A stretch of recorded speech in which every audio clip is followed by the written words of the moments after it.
sounds like something that needs a good dose of liberty attached to it, so I recommend we call the Hellfrankers. Woo! Can I just ask what's with the paper crane on the map? What paper crane? The two. What paper crane? Paper crane. Oh, that's Paper Bird. Oh! Hey, of course. Alright, so seeing as everyone is now here, who would like to do the recap for previous session? Ooh. Point. We walked around the town. There was a manifestation happening with, oh god, someone who killed someone else. I don't remember. Please help. And then we stumbled at the bank, where it is now closed and failed because they don't have any money. Well, that's great. I'm really glad that we didn't invest a lot of money into it. Okay, so Michaeli has glossed over a lot of other stuff that's occurred as well. Yeah, it's been quite a long time. So you basically have headed. Wait, were you here for the one? Yeah. No. Wait.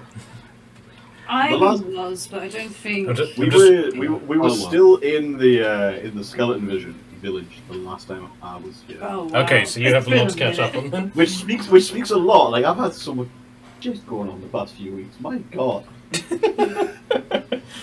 you ever have like a sudden realization as to how much time has passed, and all of a sudden you're like, whoa. Yeah, it's called turning 30. I have 6 months left. Please do not push this on me. Yeah, I'm just saying, you can't sit straight, you can't stand straight. Walking 20 feet just hurts, you know. I haven't been able to do any of those things since I was 21, but that might be alcohol. To be fair, 30 was when I stopped drinking so much. I cut back last year, and it's been the most horrible decision I made. Okay, so... Oh, yeah. So, no, sorry, carry on. I want to interrupt. So yeah, who would like to give David the recap from the last point that he was with us? Give me the quick TLDR vote, guys. All I know is you left that fucking vampire alive that I'm still furious about. Oh, God, yeah. Details. How many people did he murder, that vampire? He had a whole village under control. A couple. Which roughly translates to about 7,000 people. Yeah, He did help. He did keep to his word. he did. Well, after the village, we went to this little town who was under a dome of a spell of speaking with animal, right? Yep. And we talked with this guy who was called the One, albeit the One. And he told us that basically to have like a reward of like that we did the acting of whatever happened. There it is. Whatever happened in the wasteland. We have to go to this council to meet with the King of the Dragons, Yep. the Dragon King. Yep. Right. Okay, but if I don't get accepted as the role of master, I'm going to be real pissed. After that, we left the village and we traveled through Minas-Apidas. Is it Minas-Apidas, right? Yes. So the island itself is called Minas-Apidas and is named after the city of Minas-Apidas. So you basically travelled across country to the city. Mm-hmm. And at the gate, long story short, we found, what's the name of the angel? Clarissa. Yes, her. The one from the Alphas, basically. Who she got things to do here as well, and thanks to her, Clarissa. And thanks to her, we went inside the city. And then from there, we were trying to explore, and we were doing something that I don't remember. Oh yeah, the council did. Yep. So Marilla has basically decided for the group that in order to be able to properly see her grandfather in the Church of Lyria, you have to bring them a gift. So she was basically taking you to the Good for Your Elf franchise in Minas Epidas. Okay. And on your way there, you came to this building, which is the bank. At which point, one of the paper birds, which was just listlessly floating above the building, headed straight to you, and had this letter in it.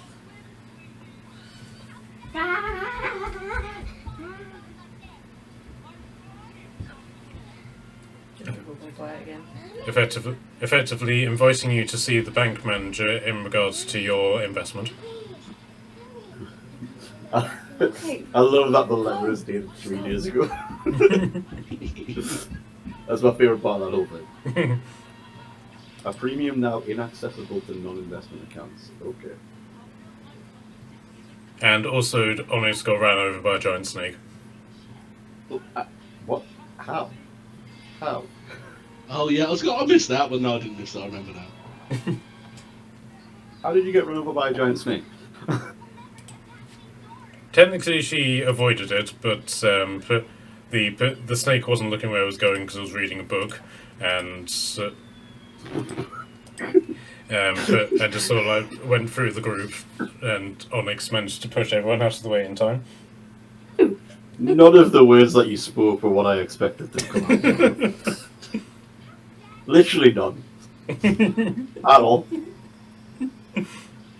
I just... Yeah. Okay, yeah, the snake was reading a book. How was it reading? Did it have arms? Yes, it had arms. It was right. It was very richly attired in a sort of red silk outfit, and had a shopping basket over one arm and was reading a book with the other.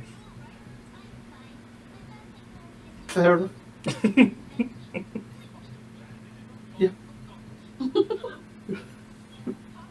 Okay.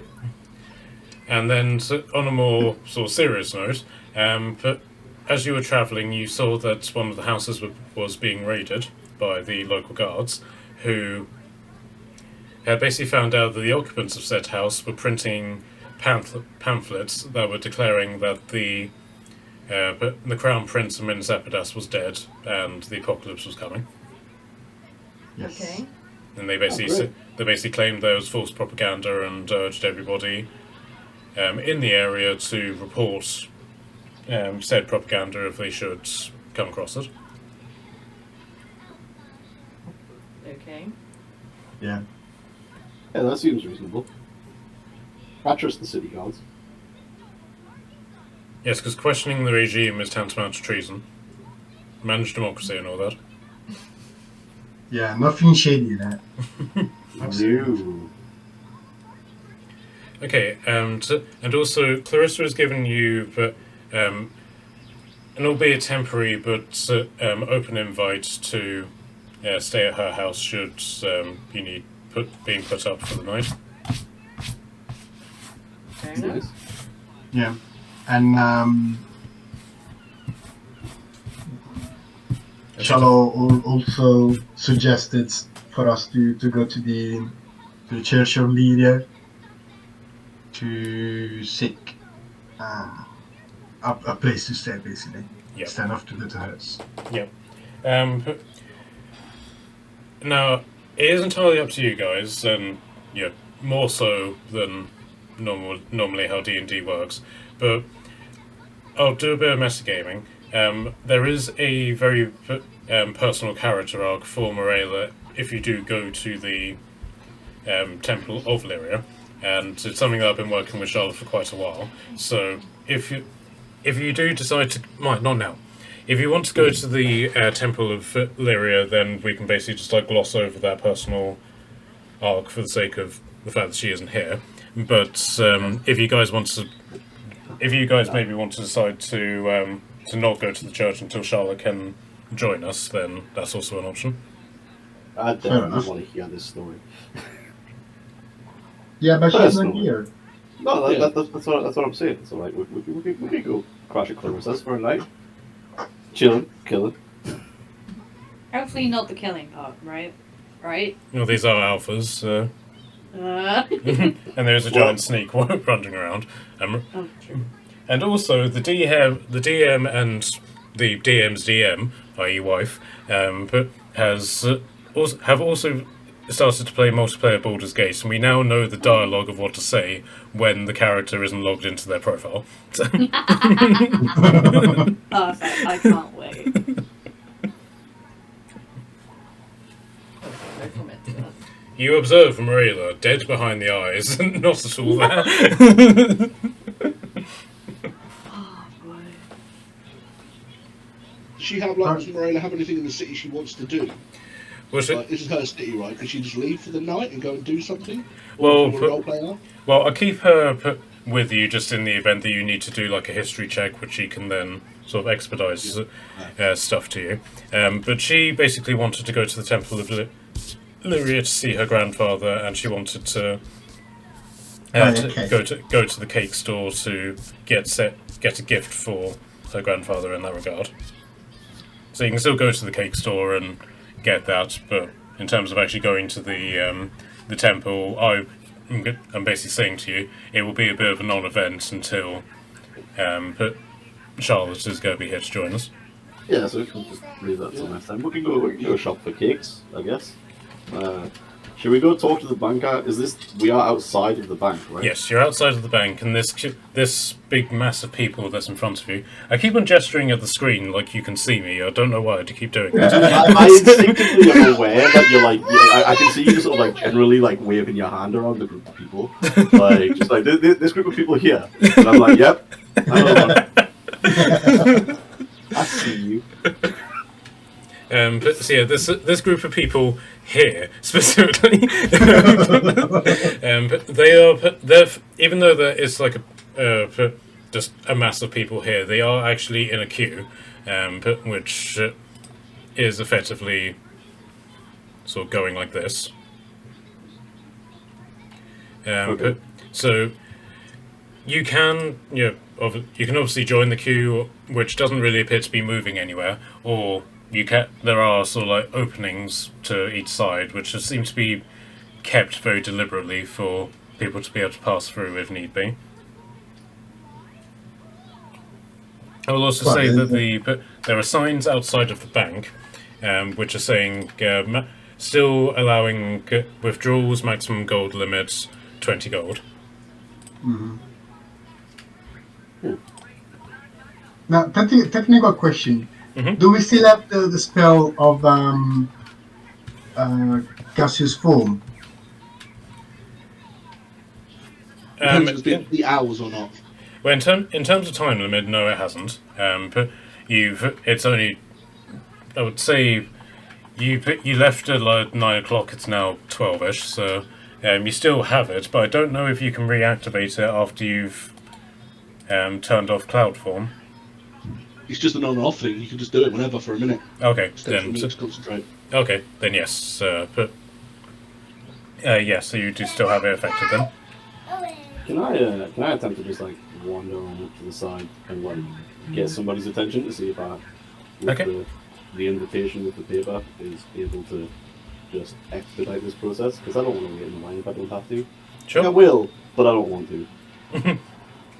Okay, so there's two armored minotaurs at the front of the entrance, and then there's a very smartly dressed person who's very obviously a clerk, who's sort of sitting on a chair next to the doors. So the minotaurs basically just look at you, and the closest one to you just simply says, "Business."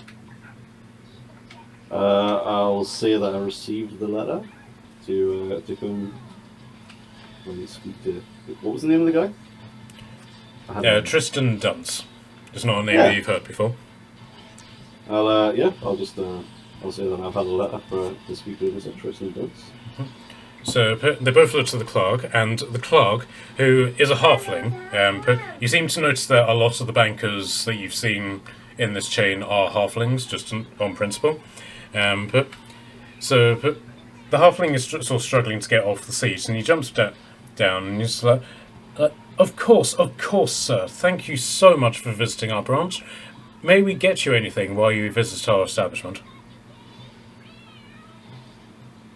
No. Well, Good. That was good. When I said for a fact, I was like, maybe. I hadn't considered the appropriate. You know, I could take a drink. Of course. What would you like? Of course, because of the business hours, we cannot offer anything alcoholic. I'll let you surprise me. Indeed, and the two Minotaurs open the two doors, and the cleric sort of bows you in. Okay. Okay. I'll kind of shout about the group and be like, hey guys. Don't let them take me alive! I got a ladder.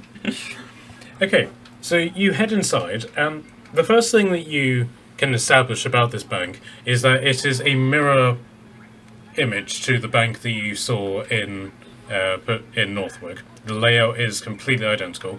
The only thing that is different seems to be the decor, where in Northwick the carpets had the heraldry of Northwick on them. Here they have the heraldry of Minseptas.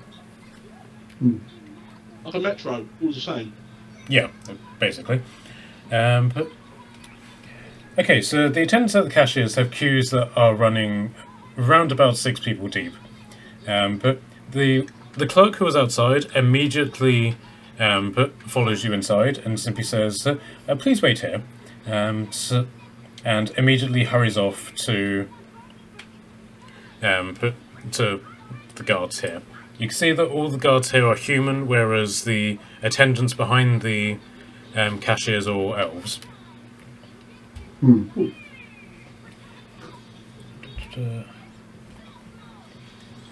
Okay, so a few moments pass, and then suddenly,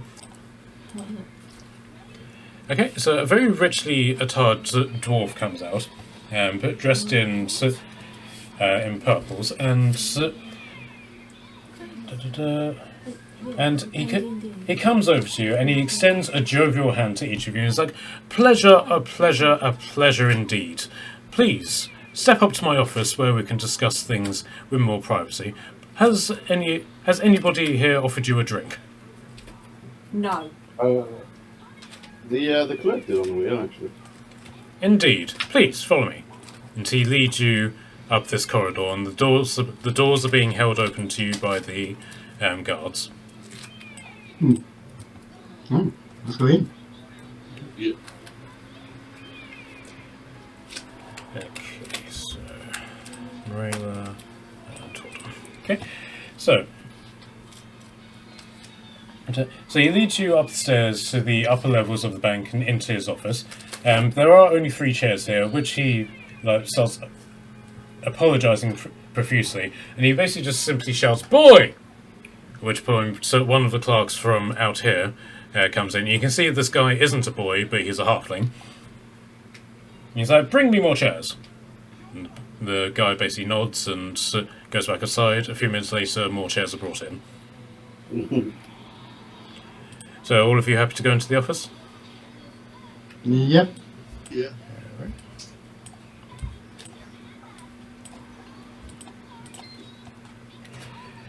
Okay, so he said once all the chairs are in place and the drinks are brought in, and basically it's just the same drink for all of you. It's a very sort of peachy red drink adorned with a paper umbrella and a straw. Okay, so he sits behind his desk and he entwines his fingers, and at which point the terribleness of his Welsh accent just comes across, and it's so bad that a warning message needs to be put up here saying this episode contains a terrible attempt at a Welsh accent. Viewer discretion is advised. Is it? Well, I must say, I find myself extremely privileged to meet your acquaintances, sirs and ladies and sirs. Not just because of your standing as an investor, but also due to your guild. Accounts with the Alphas date back all the way to the founding of this very bank. I'm sure had my colleagues known of your affiliations, they would have offered you a tremendous deal. It is on this matter, however, I wish to discuss. But first, you must accept my sincerest apologies on this matter. I cannot in good conscience continue without it. Without what? Please carry on. He's basically asking you to accept his apologies. Oh. Sure. Why not?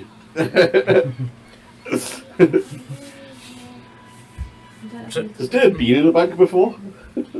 Sorry? No, I've already asked about it. I don't understand it. It's all very confusing to me. The one thing that you're sort of taken with is the fact that there are two very healthy plants in this room.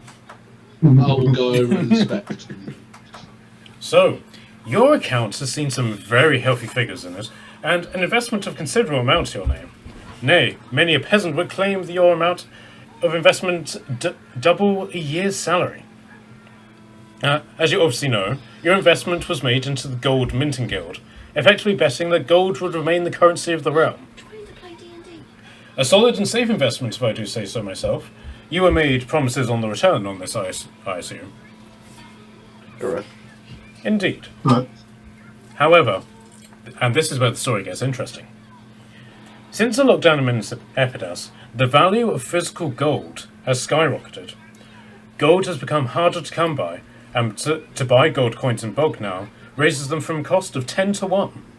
Bad for commerce, I'm sure you agree, but in your case, far more profitable. Instead of the measly 5% interest that you were promised on what can I say with much glee, that the return on your investment is now 10 times the value, bringing your 500 gold investment to a return of 5,000 gold pieces. Not a bad day's work, if I do say so myself. geez, boys. Damn. I like where this conversation is going. Now, Yeah, so. I'm sure that you were told, in no uncertain terms, that you would only receive this investment after a month's time. However, the DM, in a display of atrocious ineptitude, has neglected to keep time spent on your adventures and has no idea when your investment is due. And what's worse, he has stated that he is going to make a point of figuring it out as one of his New Year's resolutions. I've failed abysmally so far. Well, we all know the value of that, don't we? So, we decided to give the DM the finger and reward your return on this investment now. And what is he going to do about it? Well, I can tell you, nothing. This banking system was the work of months and months of hard work and ingenuity, of which the DM promptly plagiarized from the Witcher franchise, so he doesn't have the sack to create a new banking system that would make sense. Which brings us to the next problem. Okay. I'm sure you've seen the sign outside. But your rise in fortunes is the very thing that causes this problem. There's not enough gold to go around. Now, of course, if you choose to withdraw your returns, we can and will provide them. However, it would leave the bank in dire straits, as our supply of gold will have completely dried up.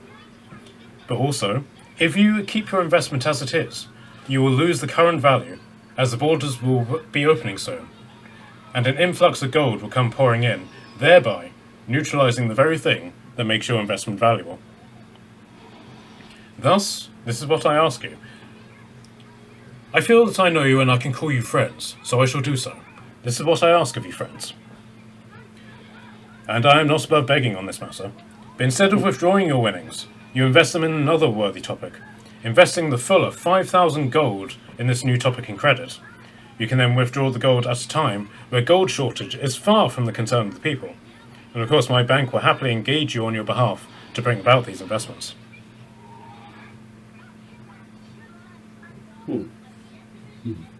I still don't understand. I'll turn away from the plant. Invest it in what? What does that mean? I What's think he's investing? hinting that we need to basically buy stuff with the money. What are you buying? You buying children? I'm just, can I just walk over and Where's like, what's the just, money I'm hearing actually? No, no, that's called slavery. We don't do this here. Oh, they don't do that here. I just see him tell that boy to carry his shit for him. It's I'm just happening slapping in Joe front around of the us. head. Joe is being slapped around the head. and I would try and jump up and shut Bellcast, but I can't reach. So I Oh, I'm sorry. I didn't realise I was surrounded by people who just go along with anything that's happening in front of them. I just asked the question, what are they invested in? Is he going to tell us? No, it's what we are to invest in. So we have to Oh, pick. you invested. Oh, that's fine. Yeah, that's not my money. Carry on. Yeah, It so- doesn't matter if it's slavery or not. Carry on. Yeah, so basically earlier on in the campaign, which does literally equate to pretty much a year and a half ago, in but- real life. in real life, but these guys invested in basically the gold currency system and being promised 5% on it. Because there's a gold shortage, the value of gold at this point in time is extremely high, and which basically means that their investment has gone up as a result of that. But he then is asking you guys not to withdraw this higher amount because it will bankrupt his bank. Instead, he's asking you to invest it in something else via credit, i.e. the thing that you are investing against to basically keep the bank open. Well, how about instead of reusing the money that we took from the bank to deposit more? Well, that's basically what he's saying. Like, you can keep the money in credit, as it were, but what he's basically asking you is not to withdraw it now. But he's then giving you something which he's then going to get to, is that he's got a number of investment plans which you could potentially invest this 5,000 in. Yeah, that's what I'm saying. Instead of using the credits, we can use whatever we got from what was it? I have a massive stash in the inventory, like 7,000 gold, something like that.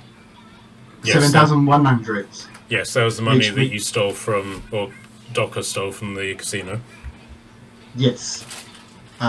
Wait, you still have that? Yes, I do. Apparently. He hasn't, Wait. he hasn't been able to do I anything with it. I promised that I wouldn't touch it, and it's still here. Well, So I'm saying, if the bank needs money and it will benefit us, I am more than willing to give all this money away. With the promise, not the promise. So we literally with the sign that we're gonna receive the 10% on it. I'll be totally down for that. I think we should buy a house. We should buy a house. Yeah. You mean it's happy then? Yes. Miranda Invest might in want real a estate. house. She might want to go home. Well, I'll tell you that. How about instead of a house, we buy a very fancy boat? We're all gonna live in a boat. I think David's down for a boat. I'm always down for it. We actually do have a boat. Yes, you already have, I was about to say, you already have need both. another boat. We can invest the money to upgrade it, wherever it needs to be upgraded with. I That's mean, we can true. make it fly. Oh yeah, we should have a flying boat. That's fine. I don't have to go into war if it's a flying boat. Hey, no, you can make it work. Has anybody seen the animated film of Sinbad from way back when? Yep. Joe, look that. I rewatched it recently just by myself because I can do that because I'm an adult.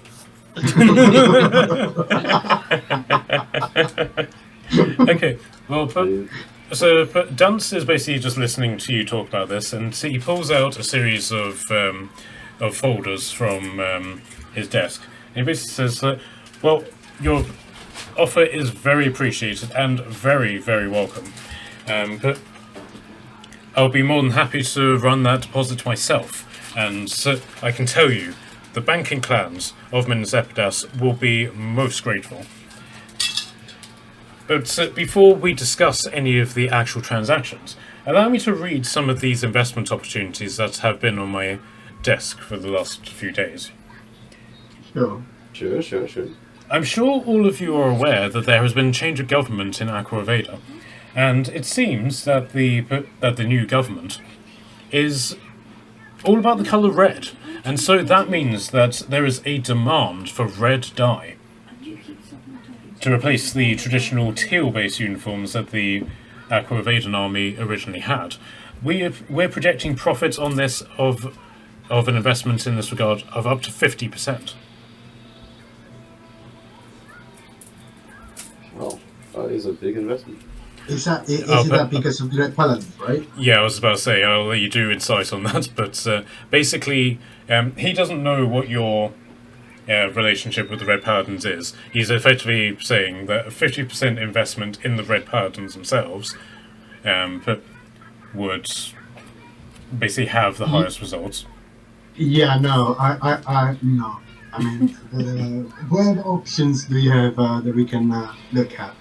Well, then there's oaken bark for tanning. But it's a far inferior tanning bark than was provided by the enchanted bark from Druid circles. But since the Wood Elves have closed the borders due to the Red Paladin anti-elf sentiment, the Wood Elves are refusing to supply bark to any non-elf property. Hence, there a demand for new bark to other alternative forms of tanning bark. We're projecting 30% profit on this one. What kind of bark? I'm going to try and question and see if he actually knows his shit what he's talking about. Druid bark. So he basically, he opens up the folder at this point, and he reads through it, and you can see that he doesn't actually know it. He's just reciting what's on the paper. As far as I'm aware, this is an investment in the oak variety of bark. I'm not entirely sure what makes it different from druidic bark, but I'm certain there's some sort of magical presence involved. Oh yeah, I can make that easy. I'll make it. You buy it off me. You invest in me. How about that? I do appreciate the offer, my green friend, but I'm afraid this is more on an industrial level. You're missing out, mate. Alternatively, clay pots, hempen twine, and wax and cod liver oil to create long-lasting candles for religious establishments. Again, due to the change of government in Aqua-Evadan. As far as I'm aware, this new government is very religious and needs a very high level of candles, should we say. Yeah. Oh, don't we know it? And then also, in a more general capacity, there is also the fact that medical supplies need to be brought in to assist the army with their recent losses. But a much more humanitarian effort, I might say, but profit of at least 10%. Well, Tristan, can I call you Tristan, right? Of course you can. I feel that we're since close friends. Since we are friends here, and since we are trying to invest a very large sum of money into this bank, specifically into this branch, saving your sweet ass, we are looking to get something more than what you just offered. So perhaps you can see if you get any more folders that you got through with us, because whatever you just said to us, maybe we can tickle it over. Just saying, because money for money at the end of the day. Of course. However, and he does look very embarrassed at this point. Unfortunately, I'm not necessarily fully up to date on world events in this regard. And since the closing of the borders, these have been our highest ranking investments. As in terms of anything that may be higher, there are also other... Guys, stop it. There are also other ventures which you may engage in, however, none of them are available right now. Well, let me put you in a different scenario then. We are currently coming back from a wasteland of, as you know, vampires and undead. And we can proudly say that we are the one who stopped the growing of the vampires and everything. Of course, indeed. So that land is surely going to need some investments over there and some purification and whatnot. I'm not very expert on it, to be honest, but I'm more than sure that the bank can look at this matter as well. Of course. The agriculture industry has been decimated by recent events. And one thing I will say, if you were to invest in the agricultural industry, then everything that would be affected by said agricultural industry, you would gain distinct favour with, should that be interesting for you. Say if you were to engage in any political intrigue. I'm not entirely sure why I said that, but for some reason it felt relevant. Maya. Just take them upstairs. Just take them upstairs. Just take them Have you got anything that doesn't exploit people? Of course, but we could engage. There's art, for example. The value of art only increases over time. It's a slow build-up, but it is most definitely an investment worth considering. Secondly, there are plans by the local council to upgrade the port of Serban to the south, for which the entirety of local trade will be running, and it lacks the infrastructure to properly run it. Thirdly, there are many people are considering home defence, given the latest invasion of undead and the potential threats that looms across us every night. But again, with the army in the field, we lack the infrastructure to support that. And again, there is, of course, the agricultural industry, as I said. And then more charity-based organisations is just simply the rebuilding of property. As you My know, friend, yes, we're still talking smaller here. What about infrastructure? Oh my God! Building houses and streets and bridges, all things that needs to be redone up north on this island. yes, so that was another point. As you know, there are several villages and even cities that have fallen prey to the vampires, and chances are some of those buildings will need to be simply demolished to get rid of the stink. Should you wish to invest in the rebuilding of these cities, well, you might even have a city named after you. I'm sorry, I still don't get it. So, other people do the work, but we get paid, or they get paid. Effectively, Everyone gets paid. Effectively, No, Everyone so get paid, we but we will doing get paid work. more. effectively, Well, everybody like- will get paid, but we will get paid more because we put the money in it. indeed. That's exploitation. I said anything about exploitation. Why not just divide all the profits and give it to the people who built it? You mean, and he stands up, his fists on the desk. You mean socialism? I don't have a word It's for it. communism. It's more of the former, less of the latter. But yeah, I still don't. So we just sit on our asses and we get paid more than the people that do all the work. It just doesn't sit right with me. But you guys crack on. Oh, I'm sorry. My patriotic sense of managed democracy sort of took over there. Please, let's continue. So yeah, I don't know about you guys, but I think a city named after us is not very a bad idea. I mean, it would be cool if it was for like something good you did, like when you defeated a dragon or you slaved a whole save or whatever. But just paying for it kind of sounds a bit lame. Well, no. Well, we paid with our blood. What we No, did. you're just gonna buy. back- You're just gonna buy a town name. You said. Well, in terms of what's in terms of sort of like explaining this at a level that Durr would understand, you are effectively funding the rebuilding effort of said town, and there's a chance that they may just simply rename the town after you guys. Yeah, but that's just buying it with another step in the middle. You give them the money and they name the town after you. You're still paying for it. May I also say that such investment would bring hundreds, if not thousands, of jobs to the poor, impoverished people, spreading wealth throughout the land on an equal basis, I might add. Well, that sounds good. Yeah, it's not that nobody benefits from it. It's just that we benefit most from it for putting the most into it. I get it, but it just seems like we do the least. Well, I No, will we don't. We do the most. Well, I Because we will put say- the money to it. Well, Well, I would say Did all you of or your... did you not just fight with us a large pack of vampires, as well Yeah, it was as a fucking great. general army? They destroyed the whole land, and we helped take that land back. For Yes. democracy. But the little people that are out there, not in terms of height, but you know, the general civilians who can't fight, they didn't do Hey, all that. hey, We no did all the hard discrimination work, here.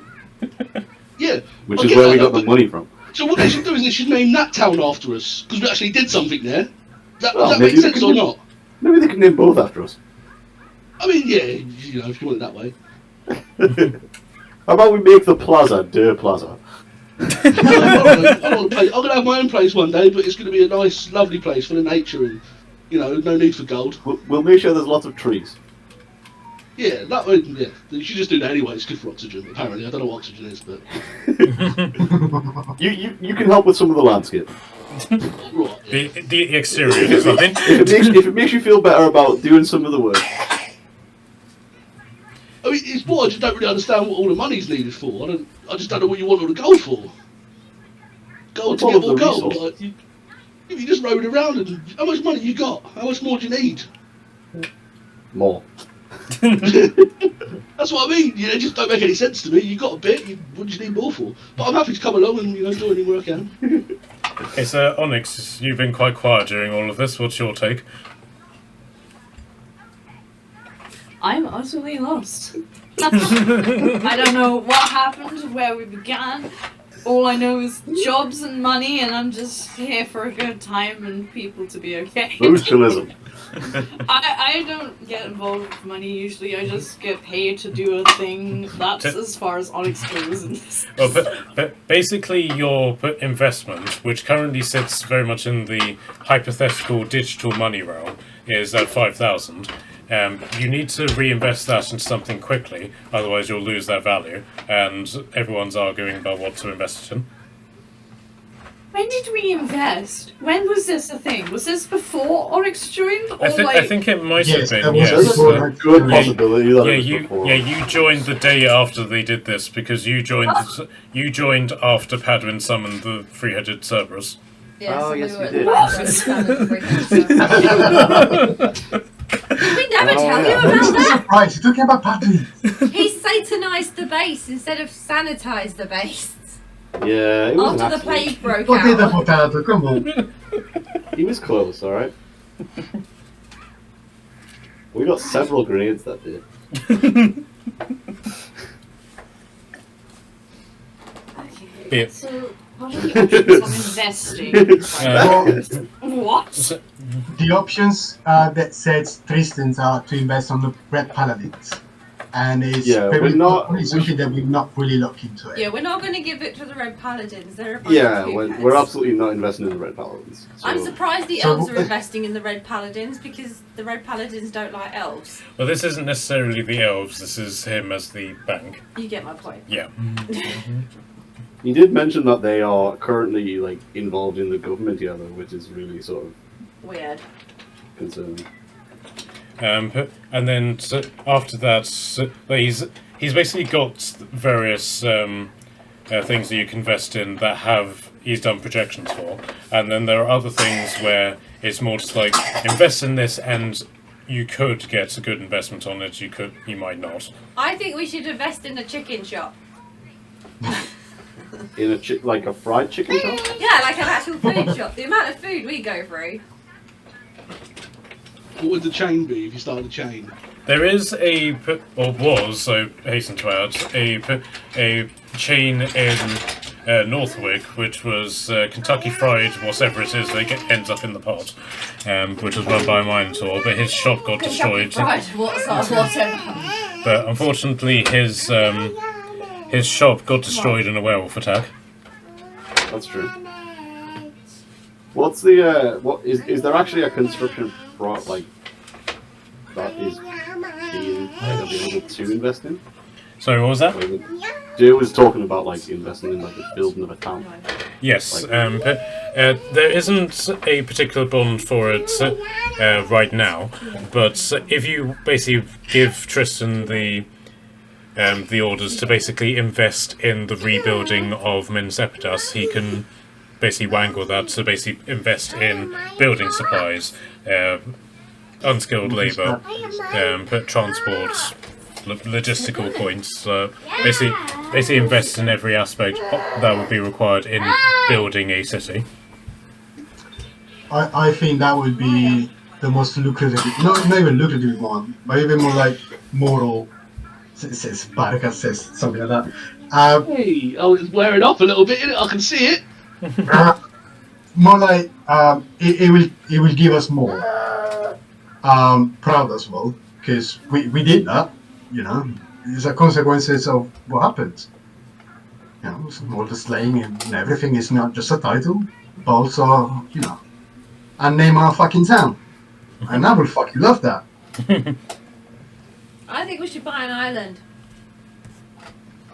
No! But you could name the island after yourself. You'd have a whole island. Fuck Buy yes! one. There's loads of them out there in the ocean. You just swim on one and say, "Fuck you, this is mine." Just keep it, can't you? Well, there is the matter of I whether look at the DM. there is a matter of whether or not others would acknowledge your claim on such a place. But take, for instance, the Lord de Winter, who founded the city south of Northwick. Barakas, can I get a history check from you, please? Oof. Is that with that advantage? Yes, because you have someone whispering in your ear. Whispering in my ear. Yes! No, not yes. Well, the minimum is 0. The other one is a 5. Okay, so when he says De Winter, you hear the King of the Wild Hunt whisper in your ear, "Revenge." Yeah, But he doesn't give you any other context in regards to that. helpful. Yes, Lord de Winter, who founded a city south of Northwick, but he had the backing of his liege lord, and thus his claim is acknowledged by all. If you wanted to accomplish such a thing, you would also need a similar investment.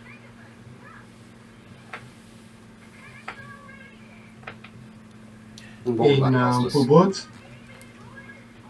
We In other basically words? need somebody that will turn around and say, yes, it's theirs, and agree with us. It's got lots of power. But am I to assume that you are willing in this regard to invest your newfound winnings and potentially more in the rebuilding of this fair land? It is something that we'd definitely be open for considering. Excellent, Yes. excellent, boy. And However, still got something to say.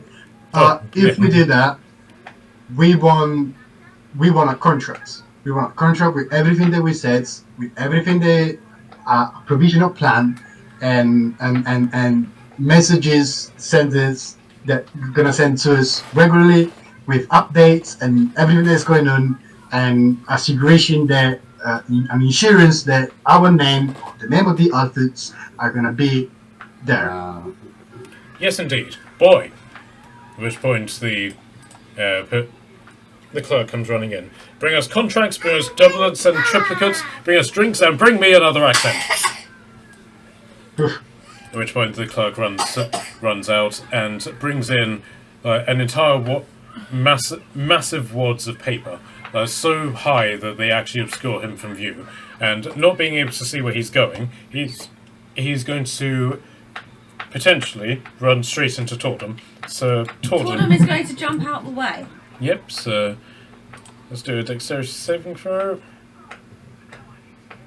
Which she just succeeds at. Literally just. And the clerk sort of almost falls over and the papers just happen to land with a resounding thunk on the desk. Careful. And at which point Tristan opens the drawer and pulls out a golden feathered quill. I save this quill only for the most specialist occasions. Okay, so are you guys happy to sign all of this?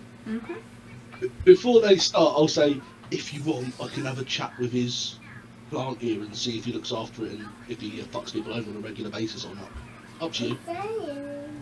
Damn, shitty bitch, go for it. Plants know all the fucking gossip. So I'll use 3 charges and cast Speak with Plants. Okay. Okay, so you speak to the plant, and the plant, it doesn't like change at all, but it does seem to wake up, and you're just like, oh, this is new. Yeah, sorry about that. Bit intimate. But I just thought I'd ask you a few questions, mate, see if you've been looked after here and that. Is that alright? Oh, I've never been asked questions before. Please, ask away. Well, first off, what's your name? My name is Benny. Benny Grills. Benny Grills. And This that is over Benny there is my Grills, sister everyone. Fern. Sorry, I missed that, man. And that one over there, and it doesn't necessarily point, but you get the impression that it's pointing at the other plant. That is my sister Fern. Fern. This is Benny, and that's Fern over there. Right, just, do you need any water? Are you comfortable? Do you need any nutrients? How are you being looked after here? You alright? Oh, thank you. I got watered this morning. Thank you very much. Oh, he looks after you alright then. Well, he doesn't. The cleaners do. Yeah, fair enough. How often are there... Do you know what crying looks like? So, does he know what looks like? Crying, sorry. You know when people are sad and their tears, water from the eyes. Do you know what that looks like? Yes, it's a very virulent waste of water, I might say. Of course. I was wondering, how often do people in this room sitting opposite him cry? Not very often, I will say. There are those who cry with a smile on their face. There are those who cry, well, who cry with not a smile on their face. But generally speaking, and this is down the grapevine, as it were. The ones downstairs are the ones that do the crying. Yeah, that'll make more sense. Alright. I'll turn to the alphas. Anything you guys want to know? Anything you want to ask? Benny? Nope. No? No? Alright, Benny. Well, enjoy your very limited sentience. Hopefully, maybe one day someone speaks to you again. I appreciate your time. Thank you. But I just have one question for you. Now that I have this newfound awareness of existence, what is the point of existence? Mate, I'm right there with you. Don't worry, you're not alone. No, really? Why? I can't move. No. I can't do anything. Please tell me, what is the reason for it? And then I'll just cut the connection. You just hear it like a fading voice of why. I'll gently try and druidcraft something on him. So just some more like flowers around his pot. Sorry.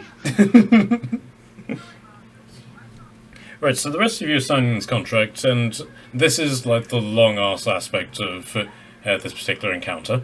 So you're just like signing every page again and again and again. You've then got to do it on a copy of it and then a triplicate copy of it, and each of you has to basically just do this, and it's utterly monotonous. But how much are you going to invest in this rebuilding bond that he's going to invent for you? Now, Yes. Invest everything.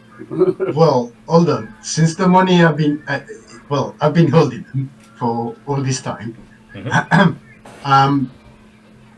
Maybe it will be considered to keep something for ourselves for a rainy day.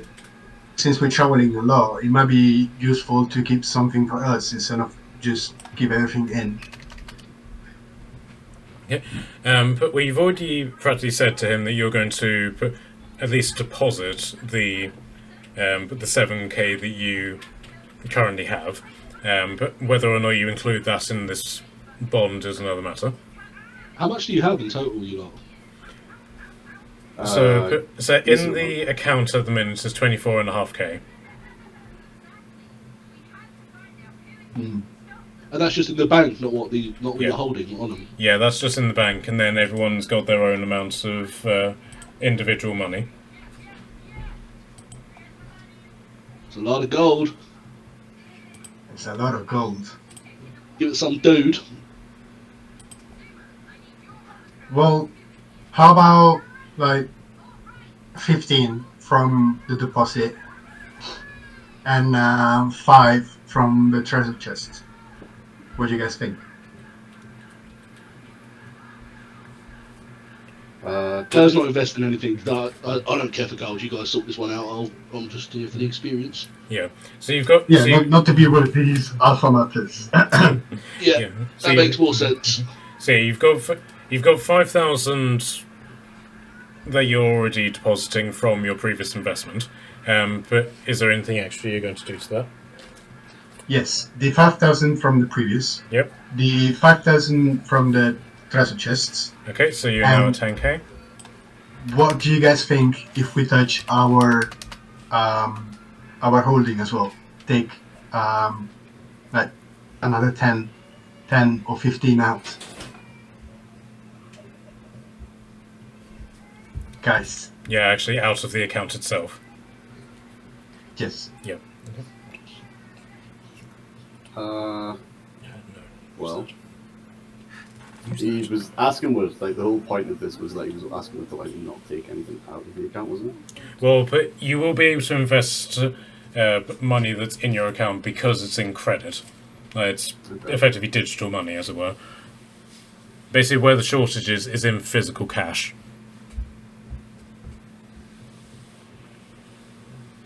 So, but you can do as many transactions as you want in this sort of like digital sphere, but in terms of actually withdrawing gold to put into your pockets, that's where the problem is arising. Okay. No, I mean, the gold in the pocket is the treasure chests, which is fine. Just 7,100. From these 7,100, we can take 5,000 out. Yep. The rest we keep for a rainy day in our pockets. I Yep. mean, in my pocket. And then we can touch what we having already in the bank, so we can bulk it up a little bit the amount, and maybe get some more. Not maybe, we will get more out of the investments. Onyx, where do you stand on this?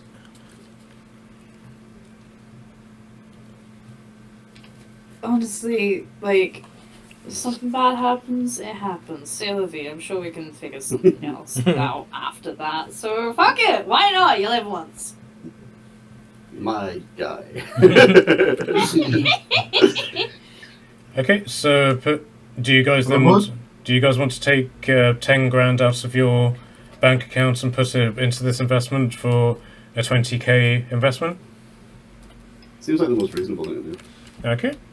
Right. Okay.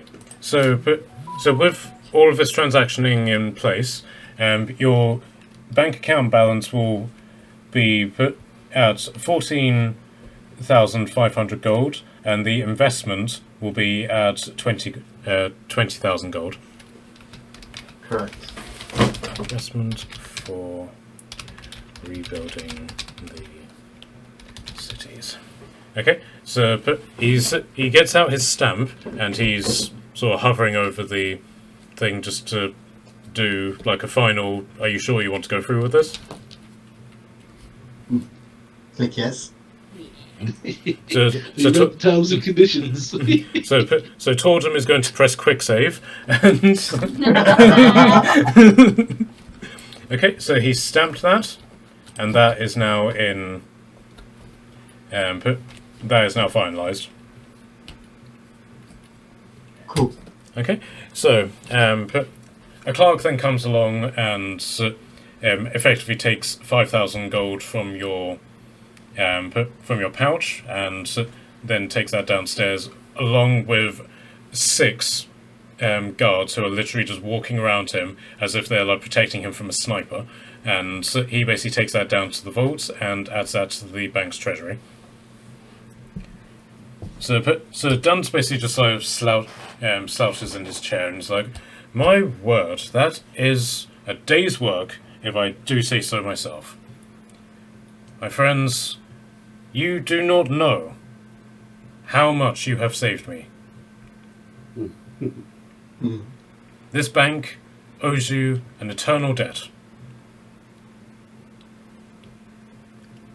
Well, Mr. Name. Duns. Yep. We know. We. If something goes wrong, to be honest, we've got the alphas in our back, and we also know where you live.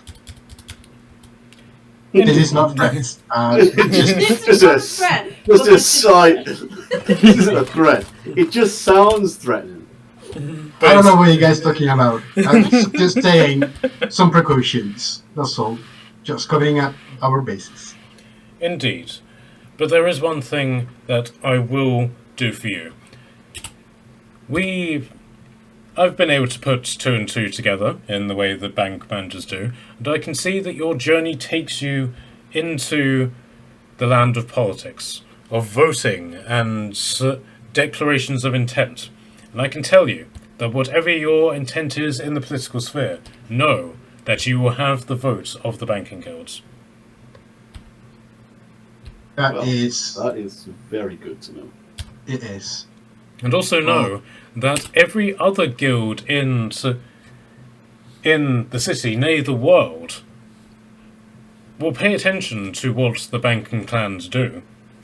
So you can also count on their vote also. Yeah. Well, we will count on your power over the city to spread the word. That goes without saying. The entire city will know of your charity and what you have done to keep their bank accounts alive. Make no mistake, everybody will be thanking you. Have a good day. Okay, so do you want to conclude your business here? Yeah. I don't think there's anything else that we need to be doing here. Okay, so so with a bow, he sort of like sees you out, and he closes the door. And as you step away, you just hear this like "yes" coming from inside. But the clerks walk you downstairs, and then as you come downstairs and you come into the opening, you can see that word has already spread to everybody inside, and all the staff members just simply stop doing what they're doing. They leave this alcovey bit, they come outside, and just simply stand to attention, and then all of them just simply gives you a round of applause. Baracus bows on the way I out. take a deep bow. Alright, and then I think pieces. I'm hoping that Onyx tips a hat. For sure. Big sweeping, like. Also, Barracas has a hat now. Oh yeah, hat gang. And That's I me only hat. have beard. You got better hat though. Alright, I need to find a hat shop while we're here. Yeah. Alright then, so but you leave the bank. It's getting to the point where it's now late afternoon, and you realise you have been in this bank for several hours. Jesus. Long Long day. stuff in it. It's very nice of you lot to give all your money to those people. Well done. Yes. Oh, you don't believe in money, so here we are. No, but I mean, they're just going to give it all to the villagers, right? That's what they're going to do with it now. Because no one could have any money because there wasn't enough gold, and you just give them all your gold, so they're just going to give it out to the city, right? That's why they're all cheering. And Tordum then says, under no circumstances was any of that gold obtained through a dark pact with a different vampire of a different origin, adventurer. I don't know what you're talking about. Isn't that why everyone's cheering? Why I missed the point again? Why everyone was cheering because they're all going to get your gold? Yeah, that's pretty much it. No, I thought so. And I'll just carry on. Okay, so as I said, it's now the middle of the afternoon. Where would you like to go from here? Let's hit quickly the finest bakery in town to get the gift for Yes. my grandfather, Okay. and then from there we can carry on. If we're getting cake, would it not be best to get it fresh? Okay, so but as you sort of like ask this, this sort of question sort of lingers in your head. as Marilla to sort of, for reasons unknown, as there are now 2 onyxes instead of a Marilla, so bear with Wait. me. When? Okay, so, Panic ensues. As I glance between the two, I'm confused as to what is going on. No, I've already had a doppelganger / mimic version of myself in a different campaign, and no, we don't go there. I don't know if I'm me or mimic me, because we killed the other me and left her. so Wait. and the other onyx is like, that means one of us is an imposter, adventurer. There is an imposter among us. Oh, God. I think for copyright reason you mean amongst us. Yes. And then Tordon then immediately starts pointing at Durr. I saw Durr vent, adventurer.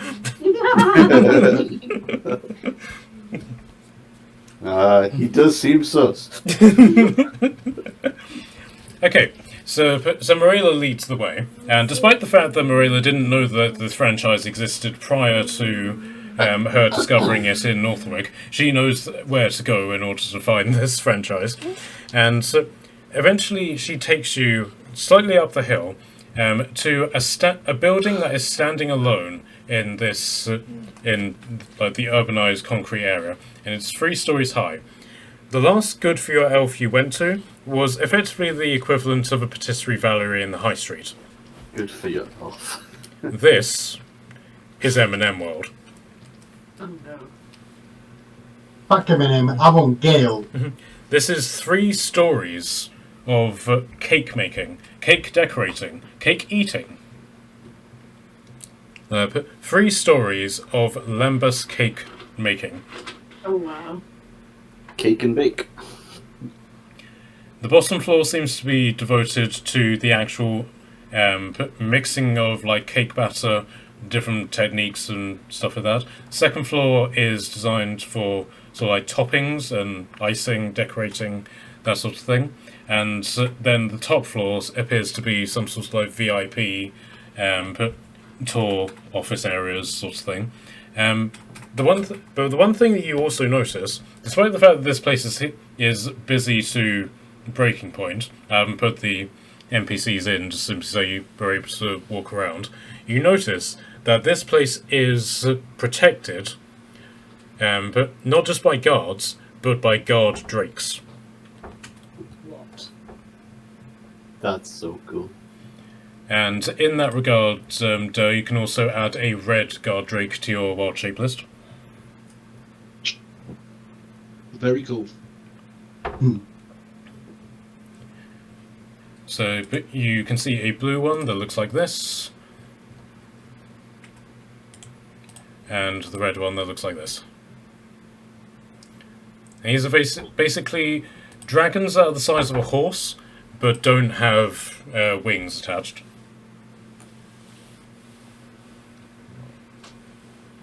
Okay.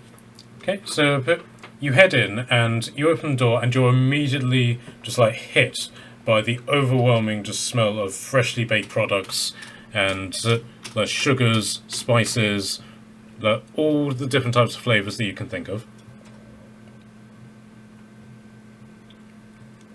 And there's an attendant at the door who effectively says, "Welcome, welcome to Good for Your Elf."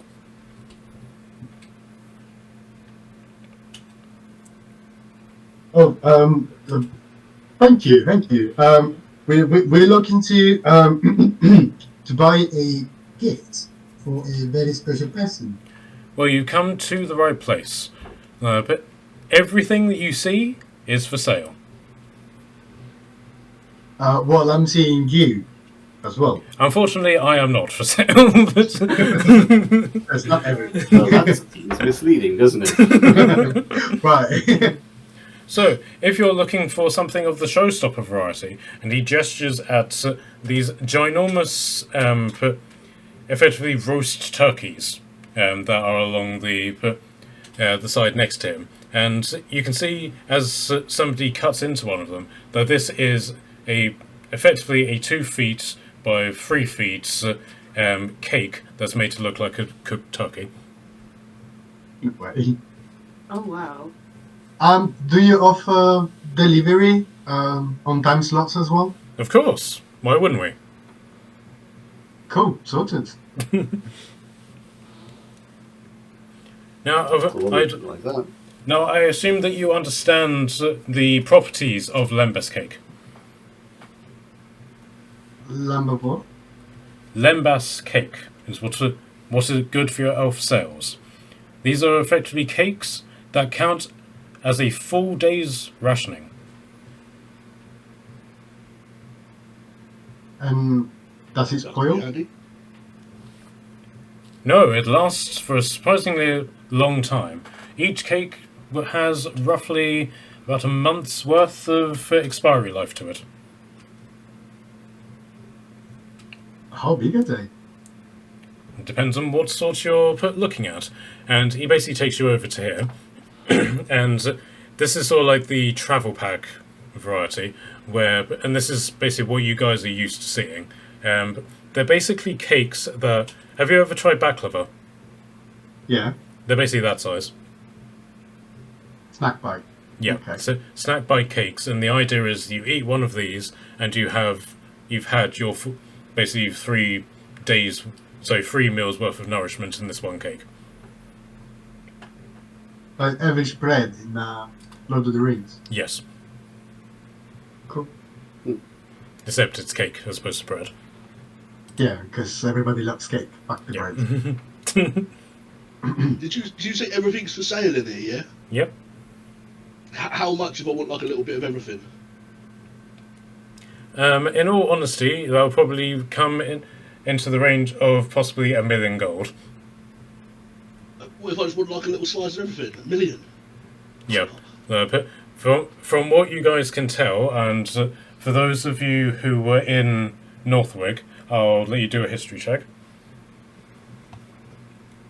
What, Sparkus in Northwick? I don't know. I don't think so. No. I don't think he was. I got 14. Okay, so just one of these travel. What do you call it? So whenever you bought your cakes, let me just quickly bring up the menu because I've completely forgotten. Actually, bear with me.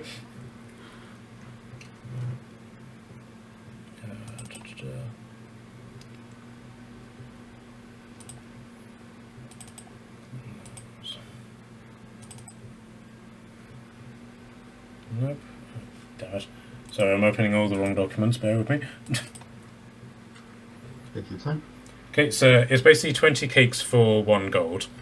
That's basically the price that you're used to. Bear in mind, and I should have probably mentioned this in the bank, the currency system that I do is that a copper is worth a quid. We are rich.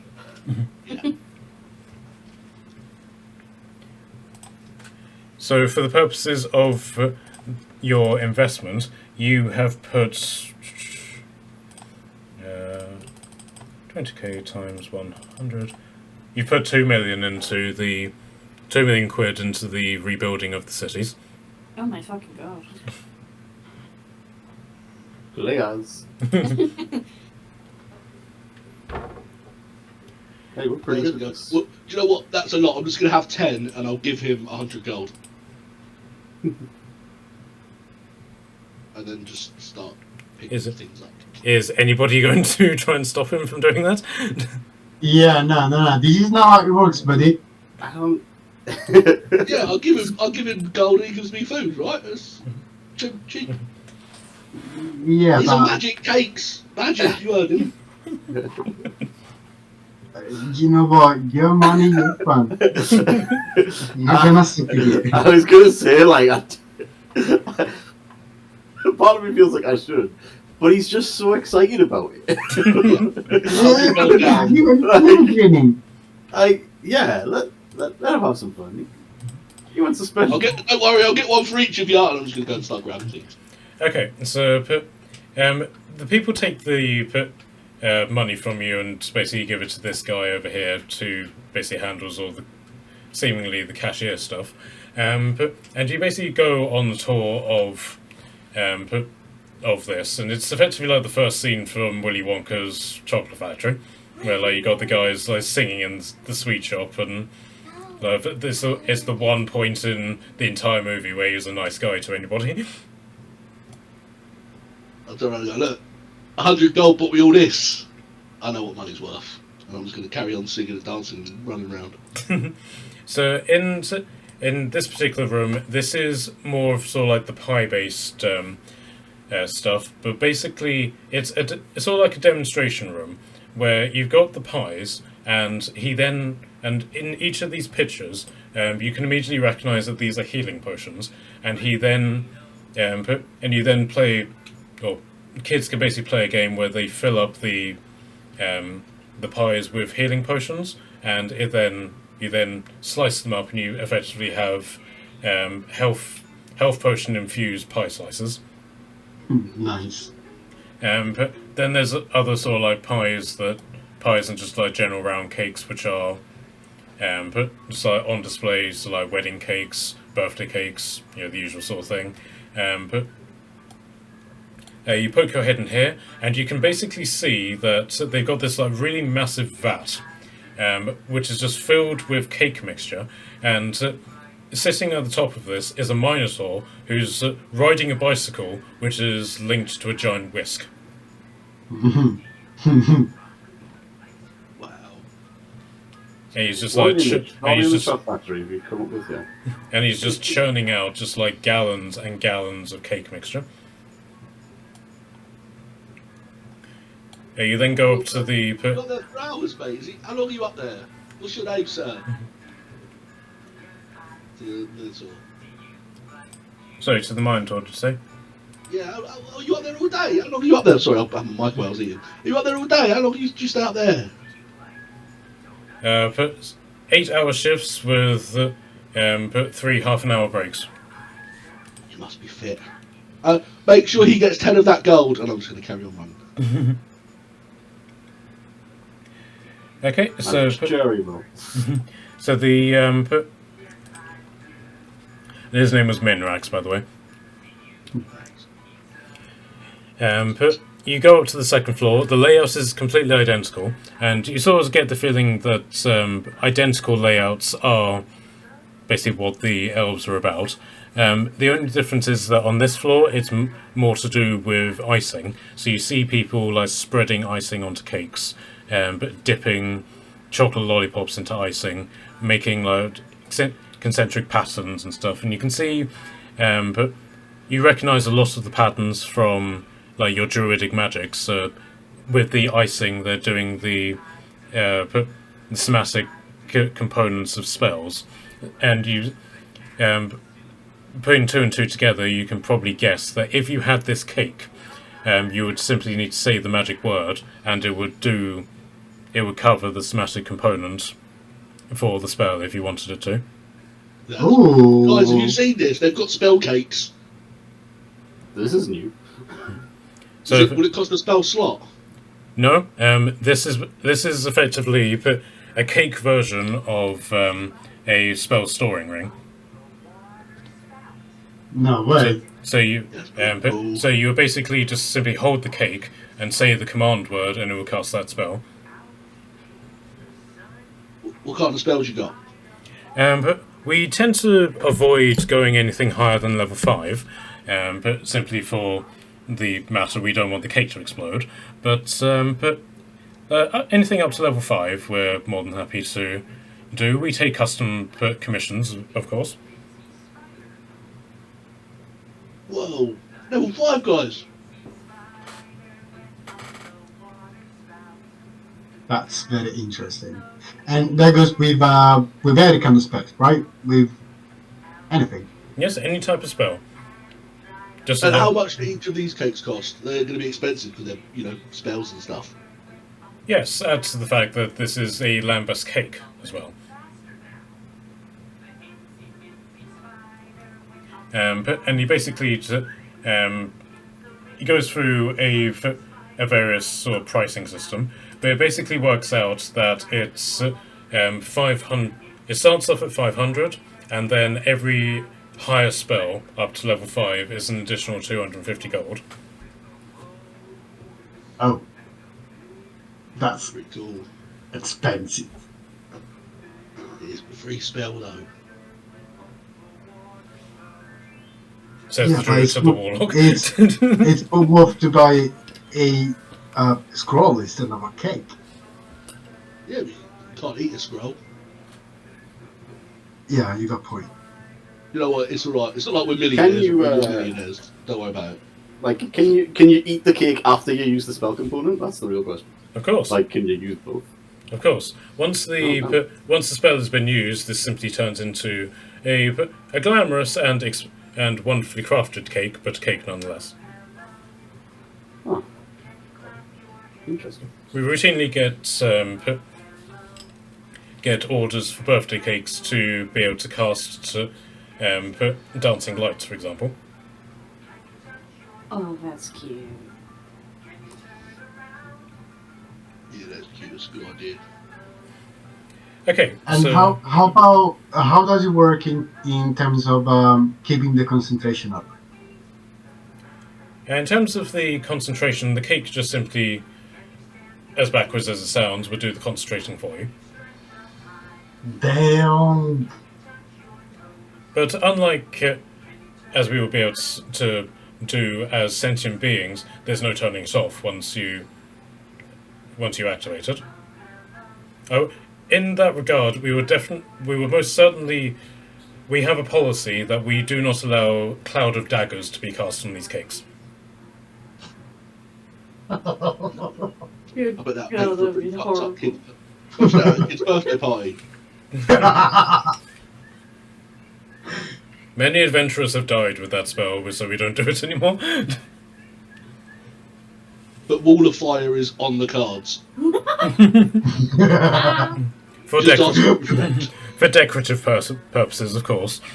Yeah, I've always wanted that in my lounge. A whole Wall of Fire. You could see Liz. Yeah. Okay, so but we won't. But I'll montage you guys through the rest of it because I don't want to sort of do too much detail because this is the sort of thing I would expect Charlotte to probably have a heart attack over. So so wanting to be able to see that, but I'll basically say to her that you've effectively walked away with 2,000 individual pieces of cake. Right, I might have to put these in your beard, mate. Sorry. Yeah, I figured that might be the case. They have bitten off more than I can chew. Okay, so Funny though, so.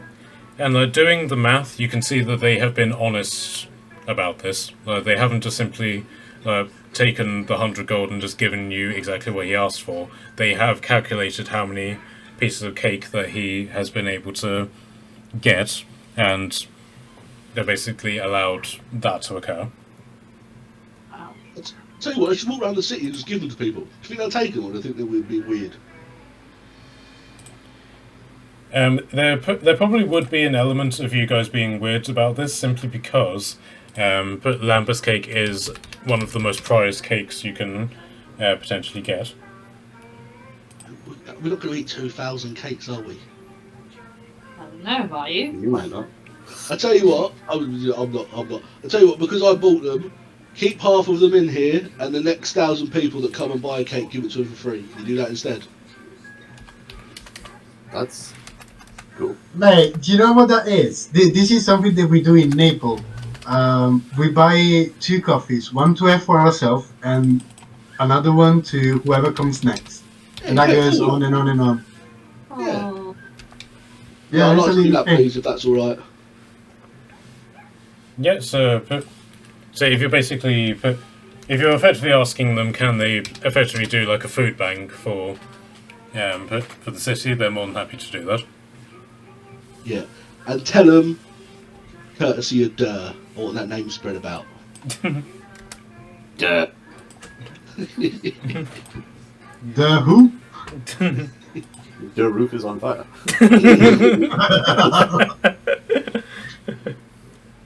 If you're shouting that in the bakery, he's going to get a reaction, to be fair. Alright, so Marilla will then just simply get 20 separate your 2,000 for the sake of getting them for her uncle. So that would be 20.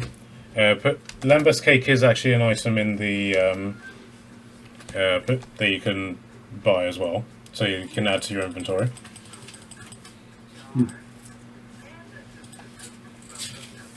Okay, so yeah, she's got 20 things of lembas cake, which unfortunately it is added individually as opposed to a stack.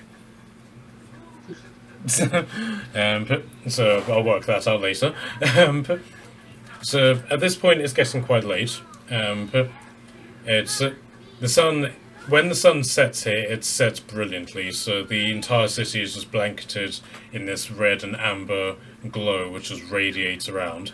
And when the light impacts the dome, it just magnifies this, and it's like a pink and blue aurora borealis in the sky. Nice. Okay. That's cool. So where would you guys like to go from here? Good question. We have Mariella.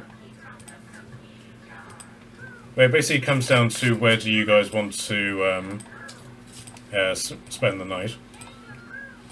I think if we're waiting on Charlotte to do the...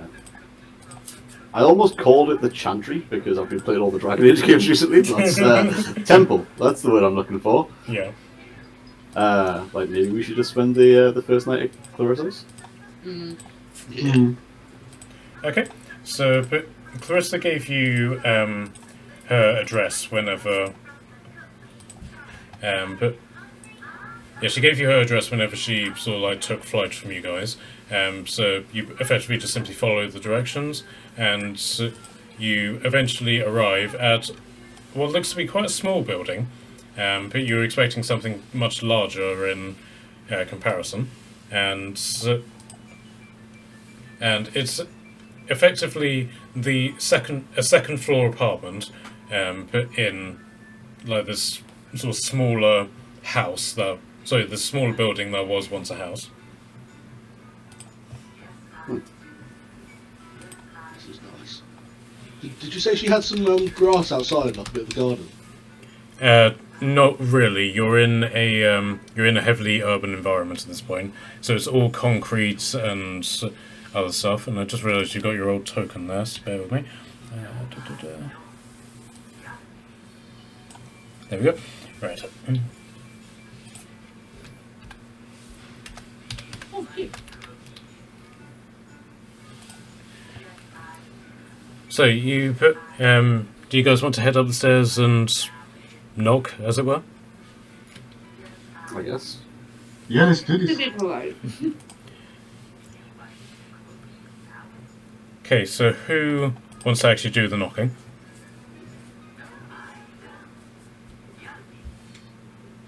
I mean, I'll knock. That's Okay. I was afraid to do so. Okay, so you knock, and there's a moment of silence, and then you hear what appears to be like very heavy bolts and locks being undone at the door, and then the door opens, and at first you need to sort of like take in what you're seeing before you actually register it, and basically glaring down at you, and I say down because it's so tall it has to go up and then back down again, is the snake that you recognised in the street. Oh. That's a strong word. So he's 3 meters long and dressed in a very fine red tunic outfit. I mean, but does he know Chase? That's the real question. So what was that? His Mike, name? you turn it down. I said, but does he know Chase? Because that's the real question. Sorry, is that you hearing Paw Patrol in the background? No.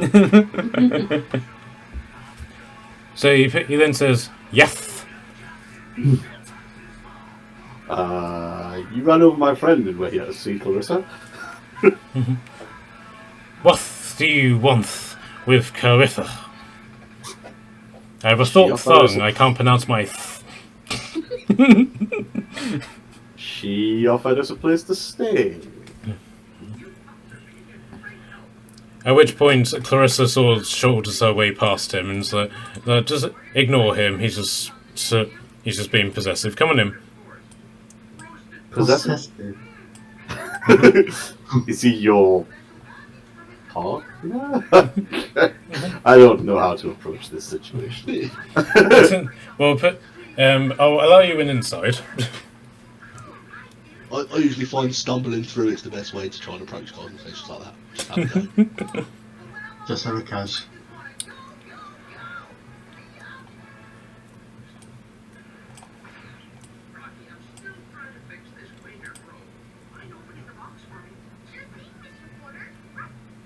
What did you get, David? I'm trying to find my other. 14 again. Okay. But in terms of bestiality aside, you find that the question does actually have a certain relevance to it, given that Clarissa is in a relationship with Scott, Casey, and Connor. The last time that you saw her, so I thought Katie was the promiscuous one. I have missed something. Also, hey. Okay, so everyone, Dave, everyone. These are Scott's alphas. And so Dave gives the Kirk sort of nod to each of you, and then simply says, "But Scott isn't here." Oh wait, does that mean the Hellspawn is going to be coming too? I assume you mean Adam. Oh, And Clarissa then says, yes, Padwin, and stop calling him that. He's not entirely wrong. So she then just simply says to you, guys, are you guys hungry?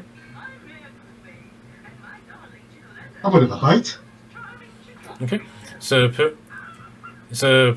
Dave the Snake, or rather Dave the Nagger, I will say, basically slithers over to this kitchen area and gets started on what appears to be him in the middle of cooking a fine meal. You guys look confused. Nah. You sure? At this point, I didn't question it. You sure? You're absolutely sure? Nope. I'm not sure, but I'm also not questioning it. Well, he's my guardian Nagger, but they sort of assign them. They get assigned to people of merit, and it's a lifelong bond. Dave is probably one of the only true. Sorry, Dave's species are probably one of the only true immortal races in all of eternity. Interesting. Immortal that doesn't die, or immortal that lives forever? Both, to be honest. But I'm not. No, even Dave doesn't even know how old he is. But should somebody successfully kill him, he'll come back to life in a couple of days. What if you chop in all his body parts and then scatter him across the earth? He grows in a different locations. So, it's From something each that. bit, there's 7 of him. That's like a worm. But anyway, all of you are okay with snakes, aren't you? We dabble. Depends what you're going to do to me, to be honest. If you like the snakes in there, stop putting a tongue in my ear, then fuck off. At which point Dave just sort of turns around and gives you a comical hiss where he just sticks his tongue out at you. I'll make a little face back.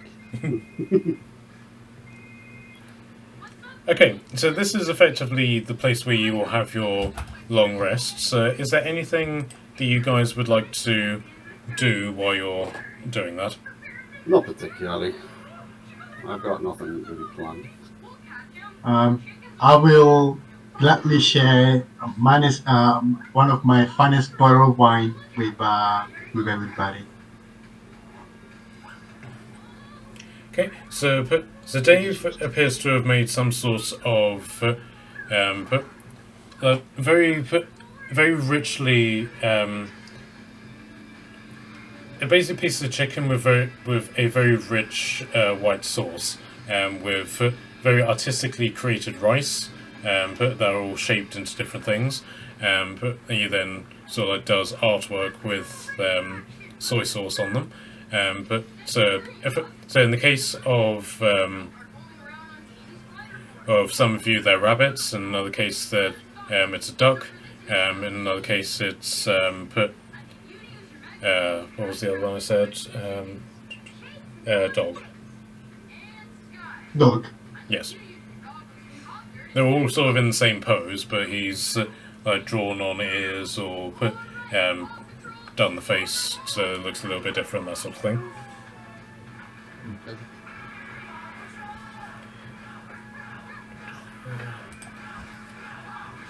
Mhm.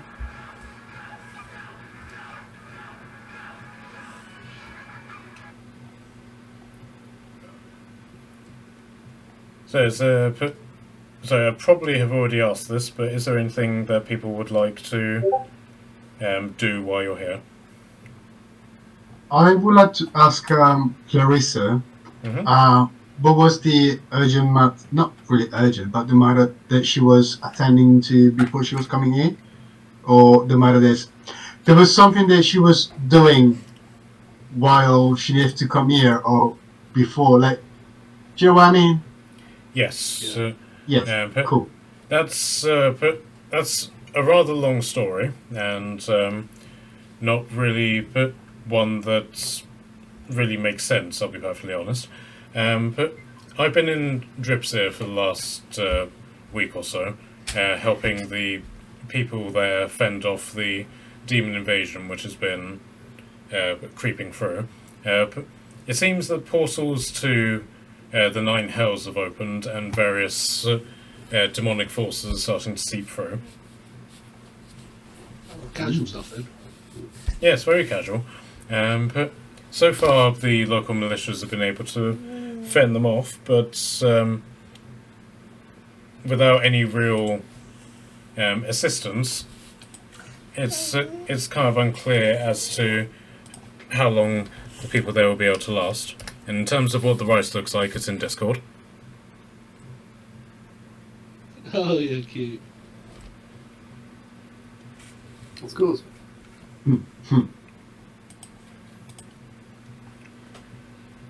So, you notice that that this so the flat isn't really built to accommodate a lot of people. You have a lot of room in on the screen, but this is actually quite a small apartment. And you immediately see that some of you are going to have to be sleeping on floor level if you are going to be staying here. I'm good with sleeping on the floor. I don't mind. I kind of wanted to spend my first night out of that like shit old zombies vampire zone with a bit of grass around me. Is there any grass around here, Dave? Anywhere around? Anything around me? So, but Dave, who is in sort of like the middle of serving people up, effectively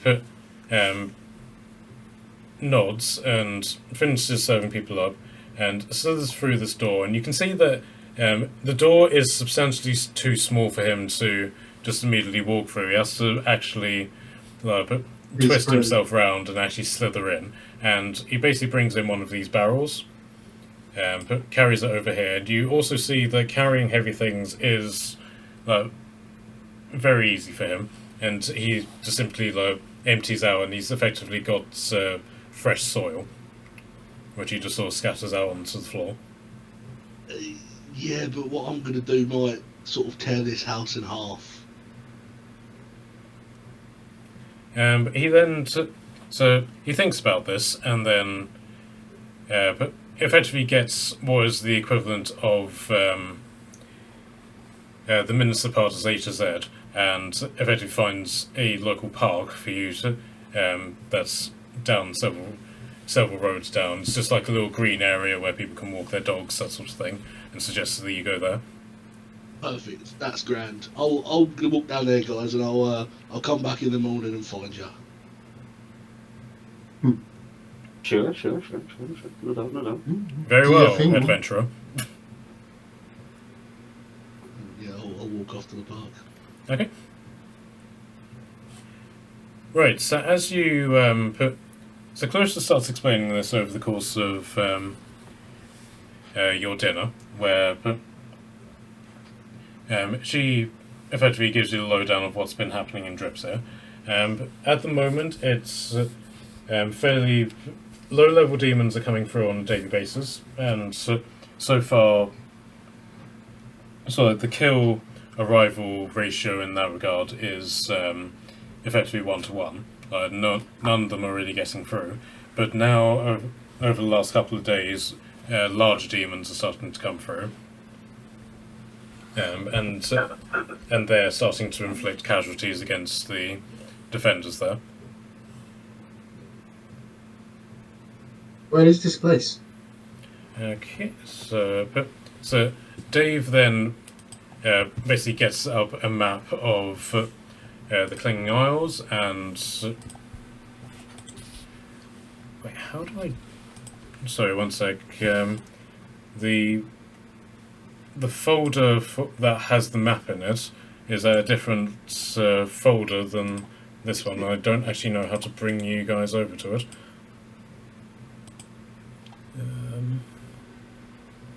Share screen Discord.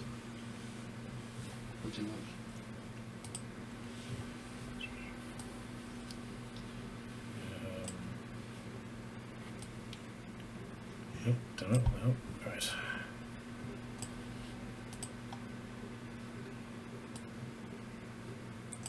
Yeah, I might have to.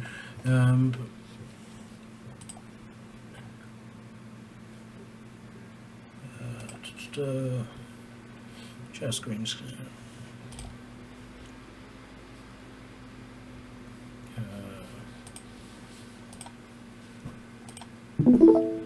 Okay, and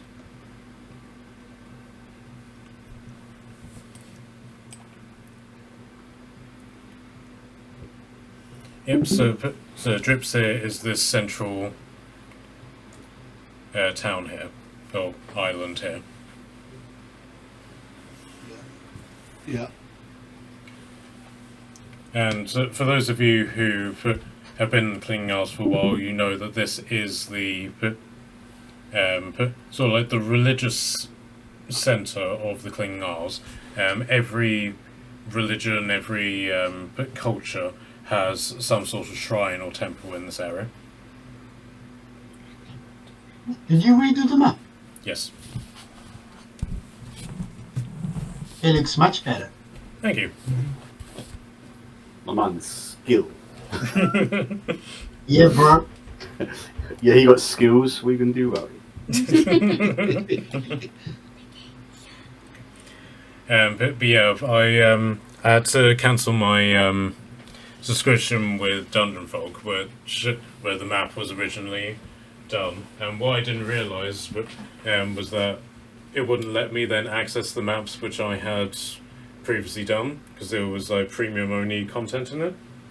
So I ended up having to do the Pay for that. That's redo super the map dumb. anyway. So- Or you should download everything before you cancel the subscription.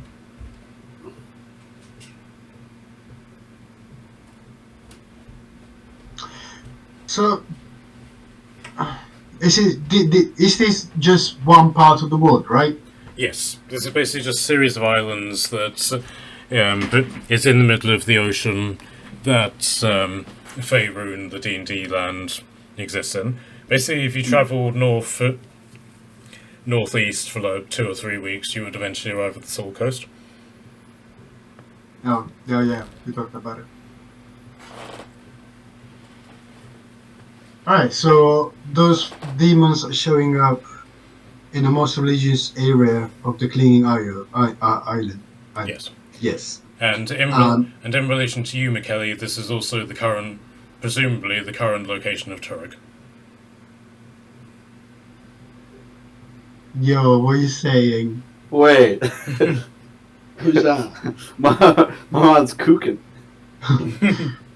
Turek was my previous character before I dropped off from like 6 months, and then I came back after with a new character. And which, to be honest, it's not that I regret it, but I miss him. Yeah, that's fair. But What now kind of character was he? Is he a sneaky, a stabby? he's a monk. No, it was a black man monk. Sorry, black fat man monk. The fat is specific. Yes, and he also was a chef. Large fellow. He was cooking for everybody every day. Aww. That's The Yeah. best.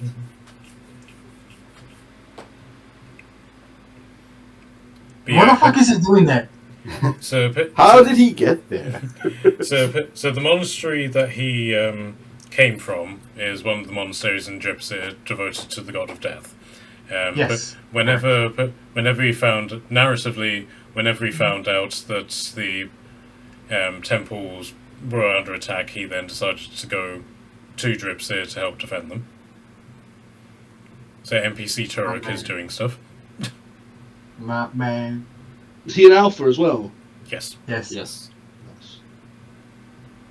Yes, sir. Alright. And then but Scott and Jason, Scott, Jason, and Stick are also members of the Alpha and are in New Asgarth.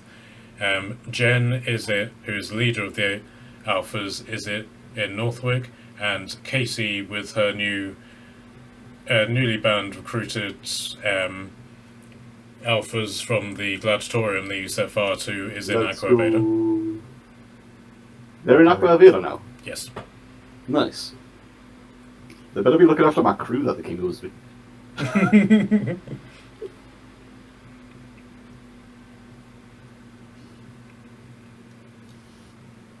So what does the Alphas expect in the future, with all these things going on? Well, but I'll admit, you will most likely. All of our projections were that you guys were going to be stuck in Min's Epidas for quite a while. But now that you've royally screwed that up, I suspect you'll be moving on to somewhere else. I don't know what you're talking about. Yes. To another aspect of the Clinging Isles, I presume. Yes. Well, you're saying it like that. Yes. Oh god, you're spending way too much time with Scott. Yes. Of this we can agree. Well, there's no particular rush. But I was only able to bypass the borders because I've got wings, but things are probably going to get very, very messy around here very quickly. So by the time that you're in position to move, then hopefully stuff will be happening elsewhere. Also, Katie has sent word she stopped having dreams for some reason. Does that mean anything to you guys? No. Yeah. No. Yes. Damn. Although it is questionable, alright? Because there are factors involved. Describe. We might have done some things. We might have had a shared dream about some vampires. We also have now killed some vampires, but not the vampire that we thought was in charge of all the things, so we're really quite confused. Right. Understand? No, not in the least. Valid. Well, I'll advise getting in contact with Casey at some point to see what's going on in that regard. That would make sense. Should we send her a letter? You should have a sending stone, which you can use with her, I suppose. But Yeah, we do. or cast message, but The sending stone just feels so impersonal. I suggest us a personal message from Mariella.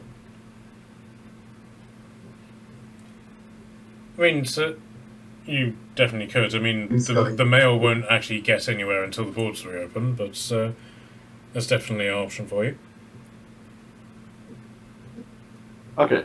Yeah. The border issue is probably a factor.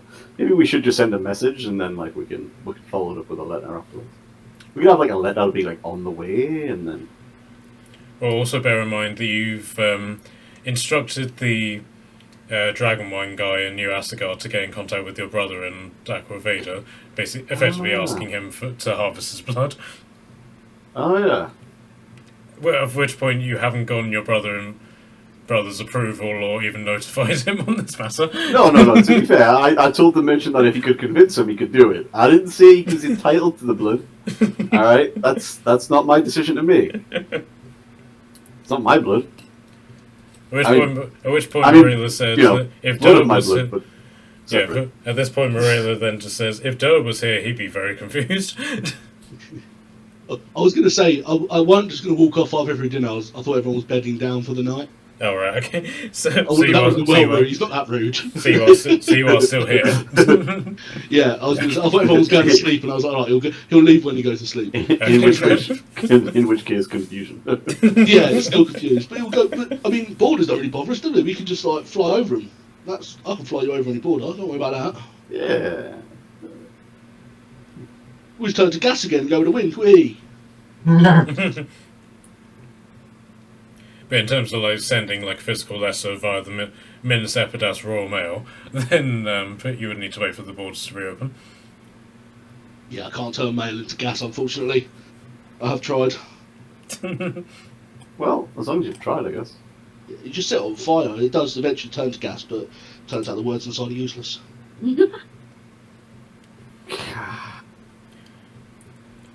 Yeah, And, fair enough. can I get an insight check from all of you, please? Sorry, oh god. I'm not rolling great today. That's 12. That's nice I rolled. And it's a 3!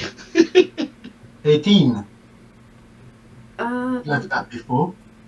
DM, do I still have my fancy bonuses I get? Yes, Who's the you're lead? still in grassland terrain. That is 21 then. Nice. Insightful. Alright, rub it in. Sorry. Okay, so you've noticed that there's been several occasions where sort of like a pun for that Frank would use to come in on this would have happened, but for some reason he hasn't turned up. Oh my god, yeah.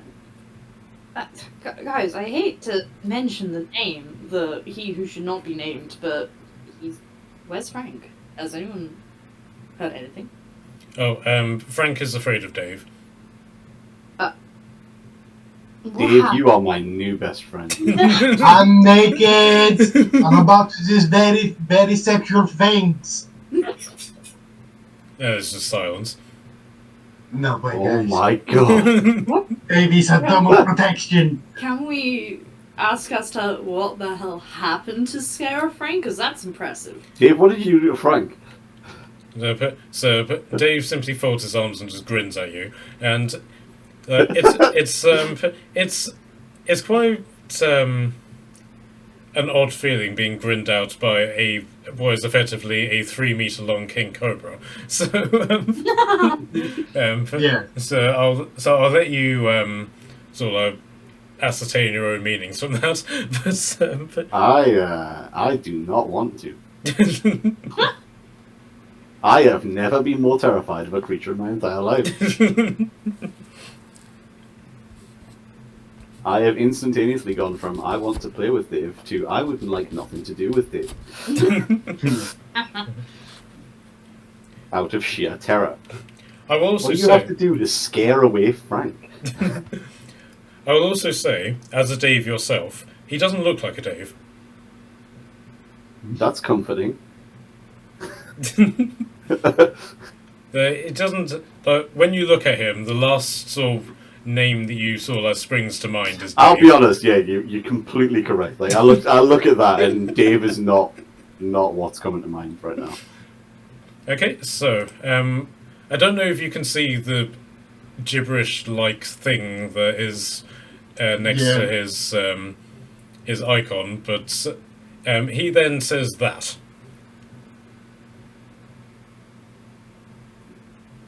What happens? And then just sort of like grins at you again. I'll let you do insight on that if you want. Does anyone recognise the language? 16. Insight. Nope. 21 again. Oh, 21 too. Hey! Yeah. Okay, so this is effectively, they don't necessarily translate to anything, but this is effectively an Arabic version of Celestial, and you basically ascertain that that's his name. Well, I mean, I'm not going to try and say that. No, it's quite long. And then Yeah, that's the issue. so he basically says this in like a sort of like Arabic accent, and then he then goes da, in sort of like European point, and then says the last word is in one long word, which has a resounding Welshness to it. Wow. I mean, fair enough. And if you were to copy that last word into Google, you will find that that is actually a legit place. Oh, is that the place with the like super long name? Yeah. Yeah, lack of running, wow, wow, wow, whatever it is. La la la la la la la.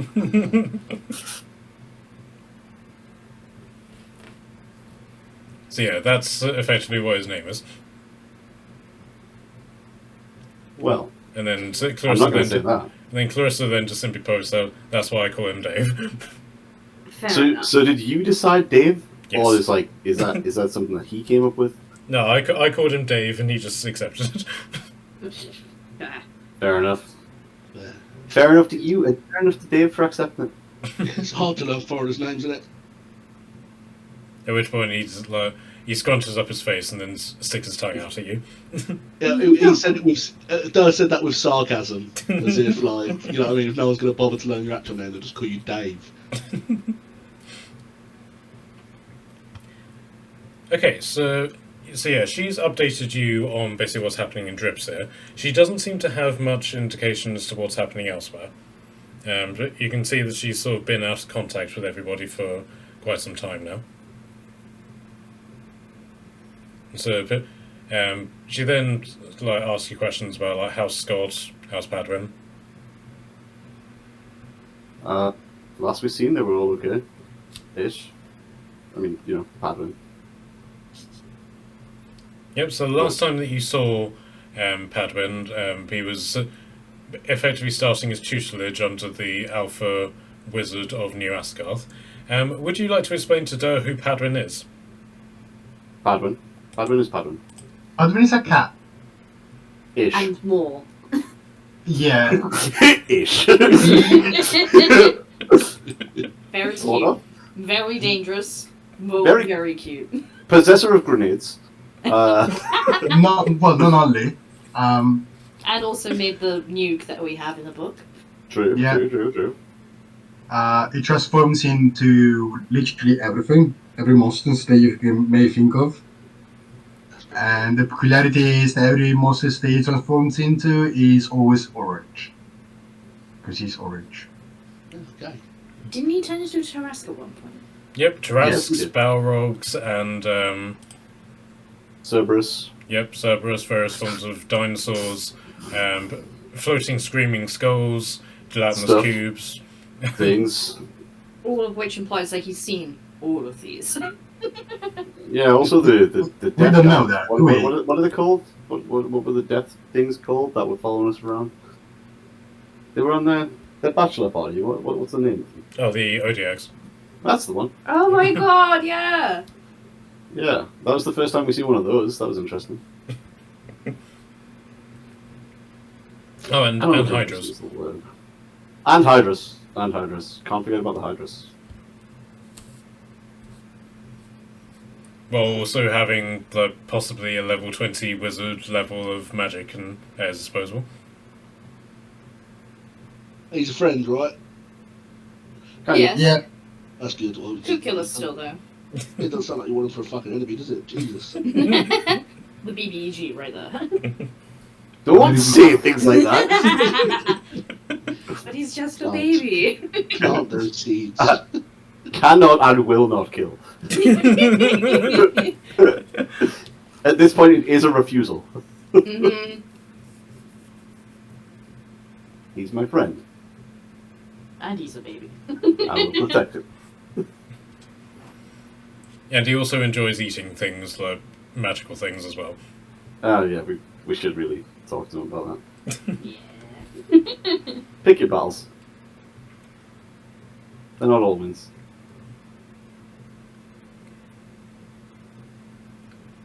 Okay, so once she gets sort of like that out of the way, she then sort of quizzes you as to what you guys have been up to. Because last time that you saw her was effectively 3 weeks ago, but when you left Northwood. What have we been doing? Anybody else want to take this? Well, I met this handsome chap, and I'll give him the thumbs to me. True. In terms of highlights. I mean, I'm the only country still around. Fucking hell, you killed everyone else. Apart from that vampire you let go. There we go. Well, they are I wonder- ghosts forever. I wonder what the other alpha in the room thinks of that. So Clarissa definitively averts her gaze at this, like trying to hide herself, and you hear Dave just resoundingly chuckling to himself. Yeah, should we talk about it? Because this is actually a matter that is getting out of the hands of everybody.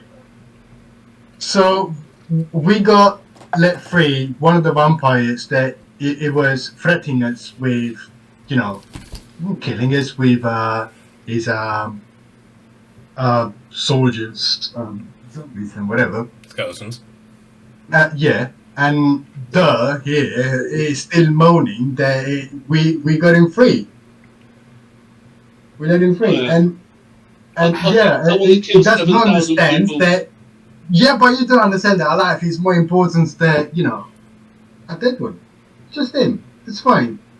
Let him leave or whatever he does.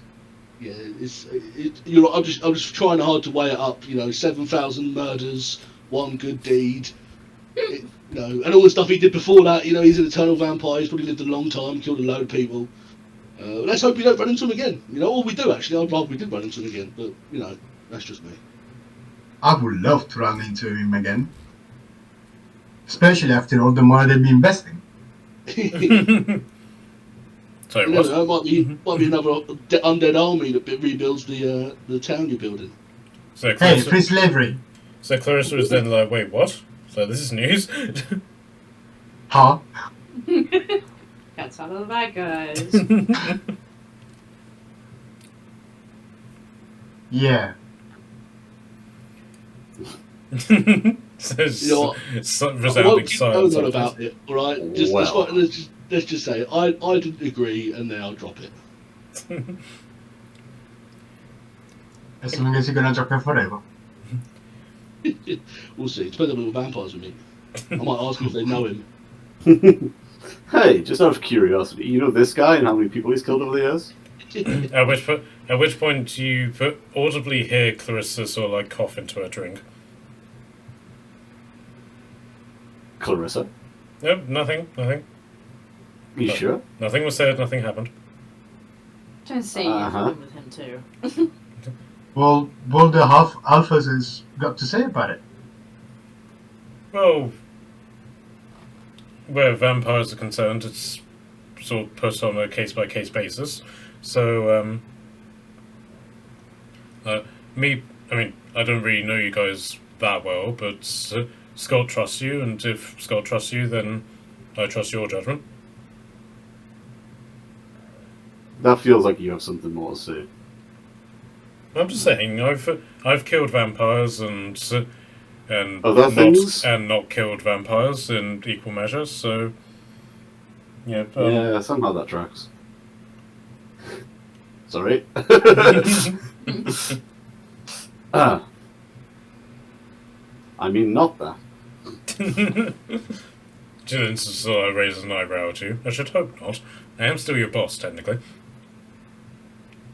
Yes. Okay,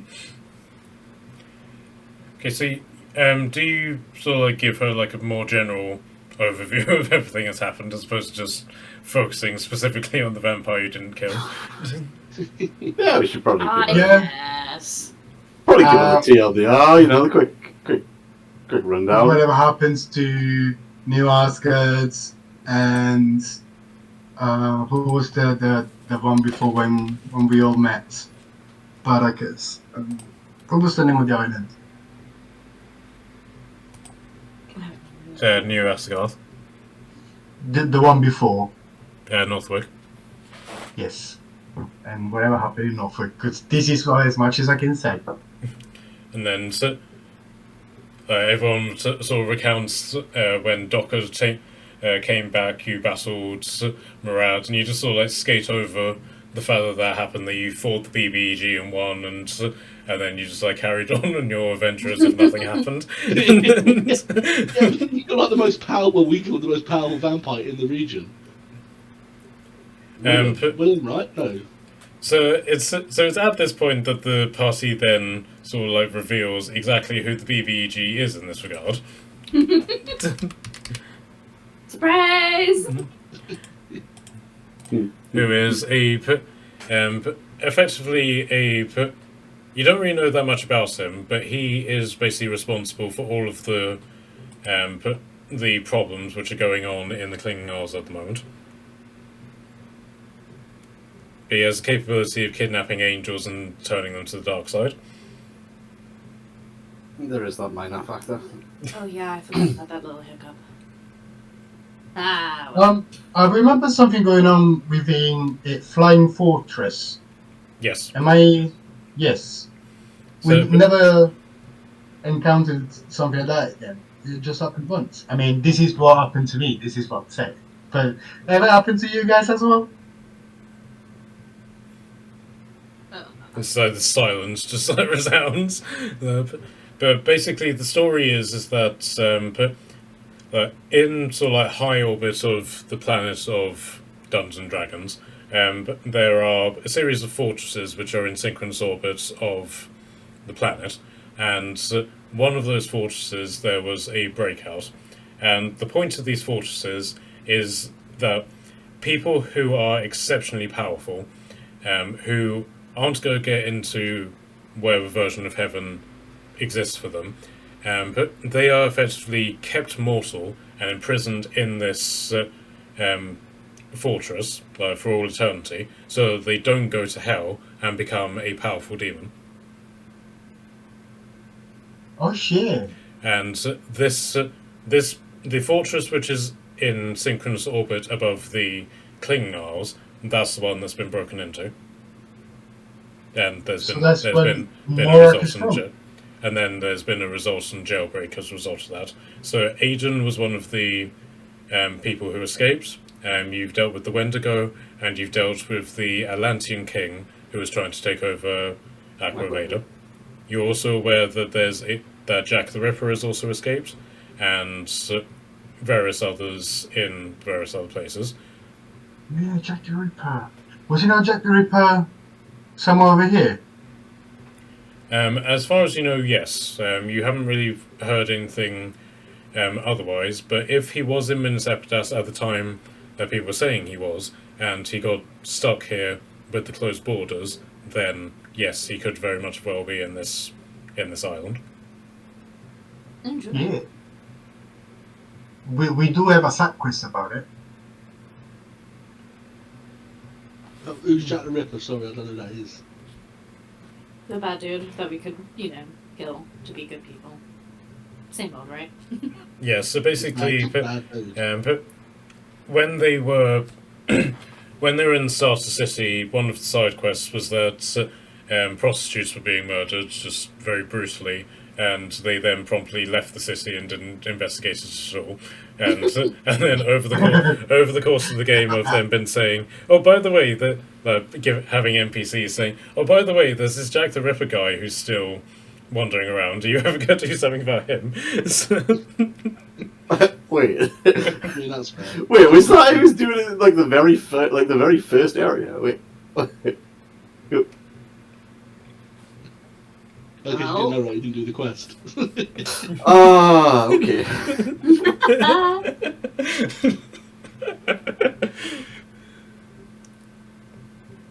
We'll get there. Matt, It can was we ask easy. you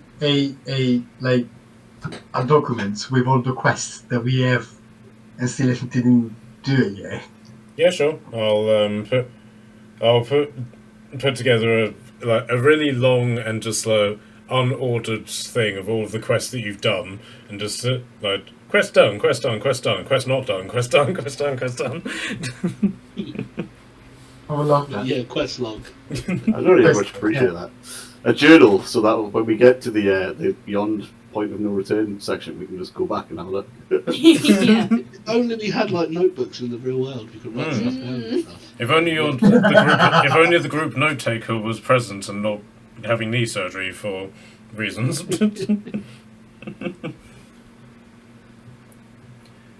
So you sort of like expedite this all to Clarissa, and she's like, okay, so the long and the short of it, you've killed the vampire and saved the land, and now you want the leadership of Men Sepadas to acknowledge that.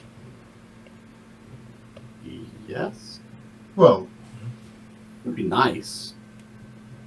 it was Minas Apidus from the beginning, so it's more than fair, right?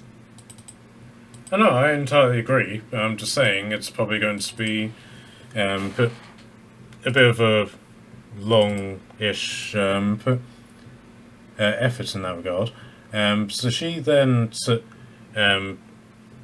signals over to Dave to get a particular document for her. So bear with me. Oh, what did we do?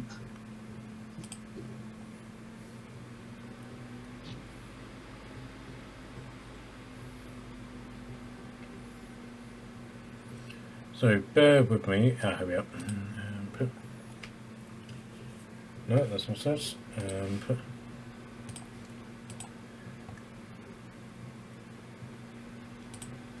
So I've come to the very sudden and blinding realization that I suck at organising things. So, It happens to all of us. so If bear I with was a me. DM, you got to organise like 30 things at once. I don't know what you mean. You're doing great. Yeah. Bear with me. Oh, Dave. You're not disorganized. Here we go. So,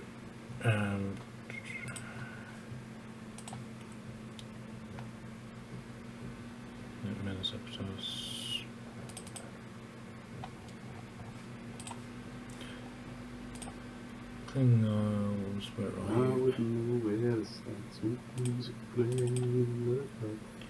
Okay.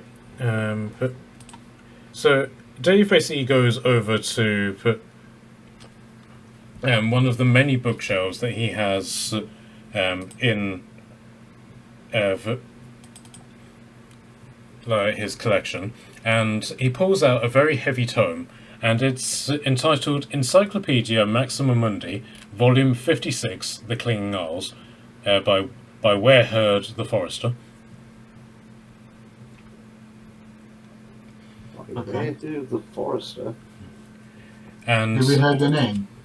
no, it's just, from what you can tell, it's just like a scholar who has effectively written an encyclopedia on the Clinging Isles. Okay. Has he written encyclopedias on other places? This guy sounds cool. Well, given that this is volume 56, you could probably put down that and this book is heavy and massive, so you could probably put this down that if this guy has written even another one of these encyclopedias, he's probably accomplished a lot in terms of writing books. So this is Yeah. this is a book which I have been on off writing over the course of many years, and so at the moment it just includes the High Elves, with everybody else just sort of being in note form, but that's in the Discord chat as it currently is, and as I said, I'm going into it every now and then. So basically the first chapter is just like an introduction, then the second chapter is just like a general overview of the Isles themselves, and then the third chapter is Minas Epidas very specifically. But basically giving an overview of the cities, their histories, that sort of thing. But the one thing that Clarissa is specifically looking for is the chapter that's on the government of Minas Epidas.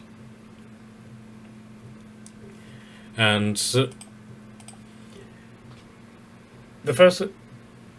So she basically explains that Minas Epidas is divided up into, effectively, estates, in terms of classes.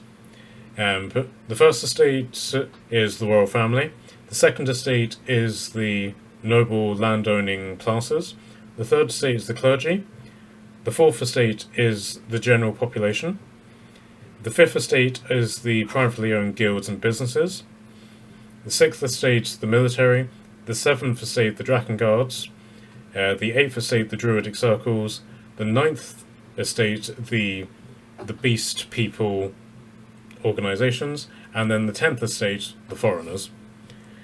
And after sort of giving a basic outline as to each of these, she basically says that if you want anybody to acknowledge you in terms of a voting system, or you want your law to get passed, or basically being in your situation, you need 7 of those estates to vote in your favour.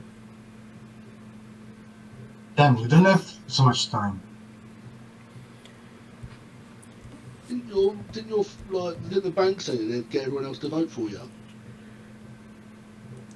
Yes. So, sort of running through what you have already done, when you spoke to Obi-Wan, or Obi-Wan, I should say, he has basically said that the Druidic Circles will vote for you. So you've already got that vote. And then with your conversation with Dunce, he has effectively said that all of the guilds that use his bank, he will get them to vote for you. Hell yeah. So you've already got 2 of the 7 that you would need. But the royal family, you would need to speak to specifically, but as well as the noble landowning classes. Morella has effectively assumed, albeit correctly, that her grandfather will use his influence to help the clergy vote for you as well. But that's something that you need to talk about whenever Charlie is actually here. But the populace will basically vote for you as they see fit. So depending on how well they know you, and you've made a point of doing good for the population. You've been telling your story to pretty much everyone who asks. So if you carry on like that, then you probably will get their vote as well. Gave out 1,000 free cakes today under my name and all. That's going to put us some way. Yep, and then That's true. That's true. And then, but the one thing that Obi-Wan said is the military is probably going to be your biggest obstacle, because you have succeeded where they failed dramatically, and so there's probably going to be a sense of bad blood there. You know, where you've stolen their glory, as it were. Well, if they wouldn't. Well, So, it's not fully our fault, isn't it? so what he advises. How and, dare we be better at that? And so what he advises, and Clarissa agrees with this, is that if you approach the militaries and do them favours, you can then convince them to vote for you.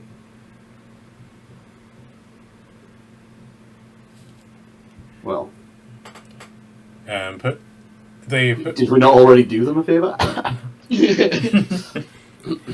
but the one thing that she's picking up on, though, and she makes a very big point as to trying to get this into your head, is that people who qualify for multiple estates can only vote once.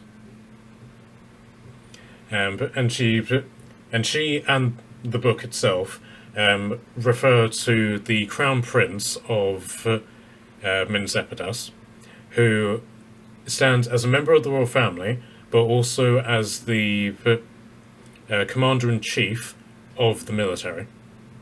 Oh, the Crown Prince is dead. Well, That was the rumour we heard. yeah, people are claiming that he's dead, but the official story is that he's not, and that it's business as usual, as it were. Whether that ends up being the truth is still something which you've got to determine. But say it was true, he could either vote for you as a member of the royal family or as the leader of the military. But you wouldn't be able to do both. Interesting. Hmm.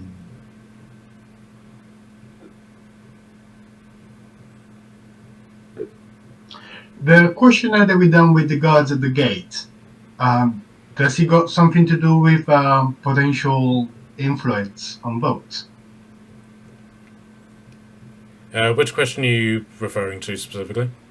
The one that we took, literally on the border to go inside the city. Yeah, whenever they were asking, like, what is your opinion on the leadership and things like that.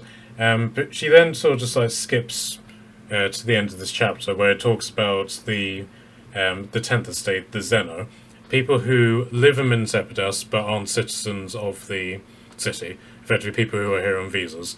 They do still get to vote, however they don't vote through ballots like you would on election day. You basically answer questionnaires and they then effectively assign your vote depending upon what your views are in the questionnaires. Okay. Like an impartial kind of vote. Yeah, it's basically like the public opinion is worth one vote, and that vote is then cast depending on what it is.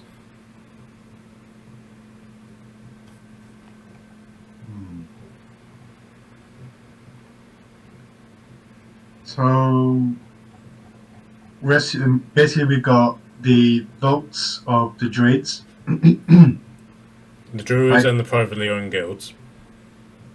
And potentially and the populace. possibly the clergy. Yeah, potentially the clergy and potentially the populace.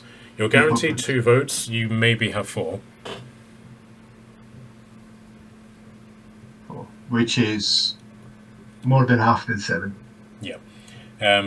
But she's basically saying if you go to the military and go to the Crown Prince and effectively secure his vote, then you could either get the vote of the royal family or get the vote of the military. The military. Maybe this is something that we can do tomorrow. Or after we're going to see Mariella's grandpa. Yep. But there's basically 3 branches to the military. There's the Thangel, who basically represents the sort of like the normal military, the foot soldiers, the archers, the cavalry, the artillery, that sort of thing. That's who the Crown Prince is in control of. There's the Drakengard, who are effectively the dragons. They're controlled as a separate entity. And then there's the Beast Guard, who are effectively the Aracocnas, the Leonids, and sort of those qualities. So you'll basically need to do favours for each branch of the military in order to get their vote. That's long. Potentially, it could be. However, you could simply do them a favor as, here, have some money, or, oh, do you need us to get this thing for you? Let's go get it. It might not necessarily be that every favor results in, say, a combat round, or you having to take a long time out of it. It might be something you could do in 5 minutes.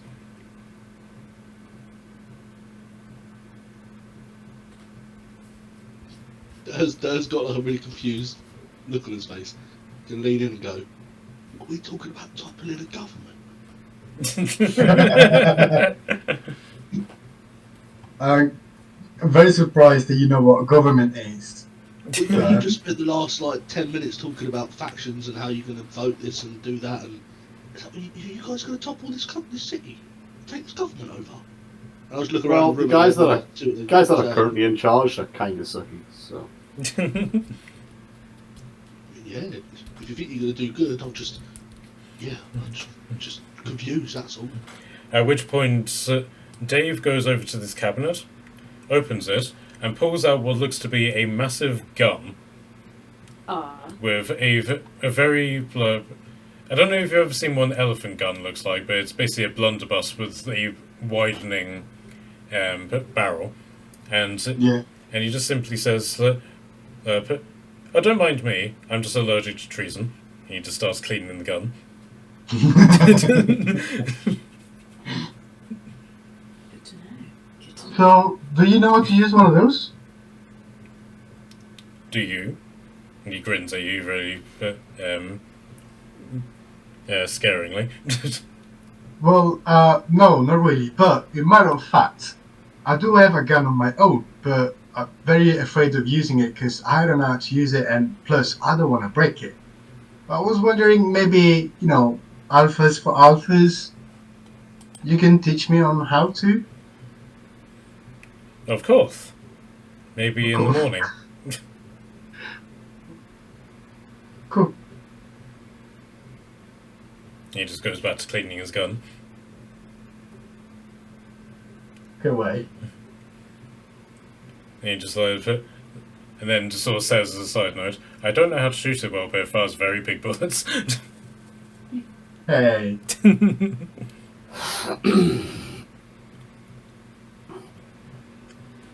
So, your quest log then activates, and you effectively get a new quest. Gain the votes of the estates, and then sort of like side quests. Gain the first estate, gain the second estate, gain the third estate, gain the fourth estate, and certain ones are already ticked off. So,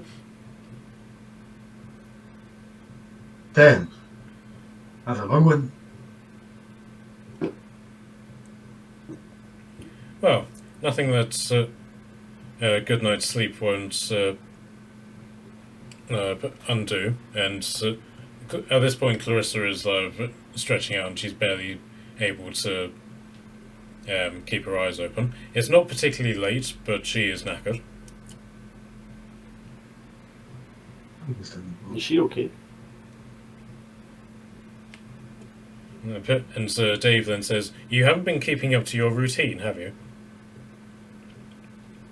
And then Clarissa then said, oh, leave off, Fleur. You're not my mother. Or shall I start calling you Mum? At which point she sticks her tongue at him, and he sticks his out at her.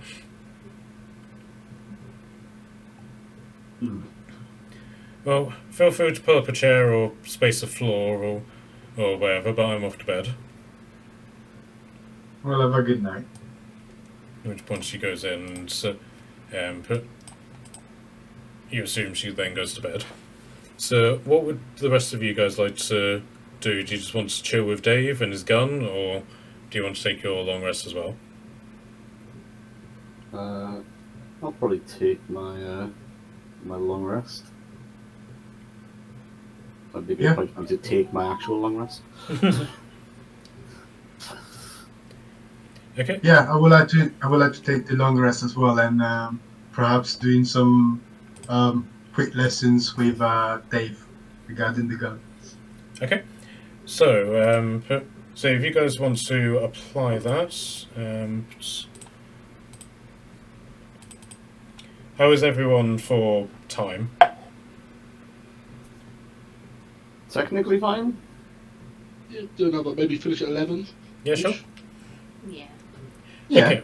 Okay, so Dave, after he cleans his gun, he has a look at your gun, Barracas, and he then he effectively field strips it, and basically takes it apart, and he shows you how to effectively put it back together. And that seems to be the main lesson for today, for you to identify the parts, know how they work, and that sort of stuff. Fucking interesting. Cool. Okay, so in that regard, can I get you to roll an intelligence check, please, Oh. with advantage because he's helping you? That's a mighty -1. And I rolled a 1. -1. No, 1 in total, because the other one was a 0. Nice. Yeah. Okay, So I'm really not getting my head around it. okay, so he appears to be quite patient with the matter, and he said, "We'll try this again in the morning, see if you remember any of it." Yeah, it might be that it's because it's late and the glass of wine didn't help. Okay, so all of you basically just take up your places in during your long rest. You notice that there is a very large cushion in the middle of the room that's adorned with various items, and you can sort of guess that this is Dave's bed. Oh. Is it a saxophone? Yes. How's he play it with? He has hands. I was thinking more of his tongue and his mouth. No teeth. My imagination. A tongue sticking out of the end of the saxophone. Just puts it all the way down the reed and just comes out the top bit.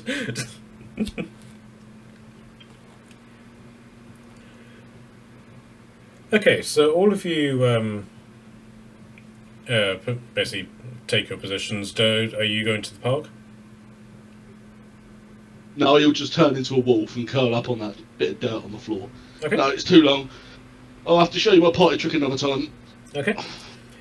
So, all of you just sort of rest up, and for the first couple of hours, you're just simply chilling, as opposed to actively resting. The one thing that you then sort of pick up about Dave is that A, he doesn't sleep, B, he doesn't eat, and C, he also seems to have some level of OCD about him. He is constantly keeping himself busy.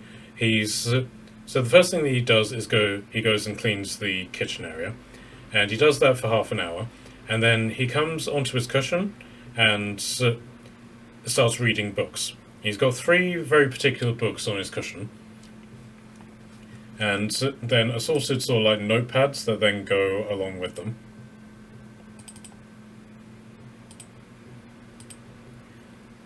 And it's effectively a case of like he's reading a book, and basically like a page, and then he transcribes that page into his notepad, effectively from memory. Okay, so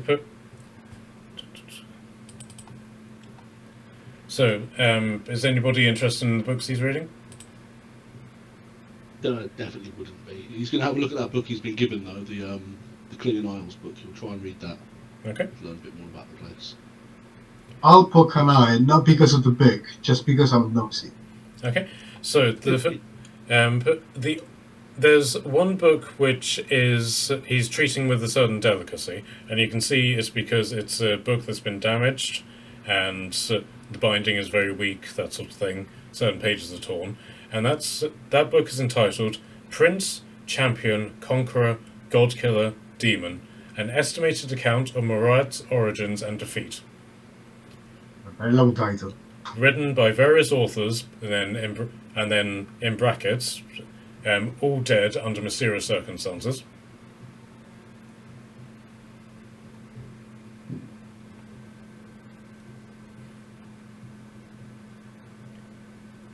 Very light read. So what was that? It's a very light read.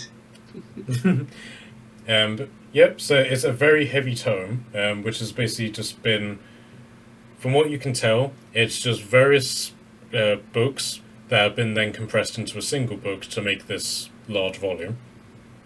And from what you can tell, this is an estimated origin story for Murad. Ooh.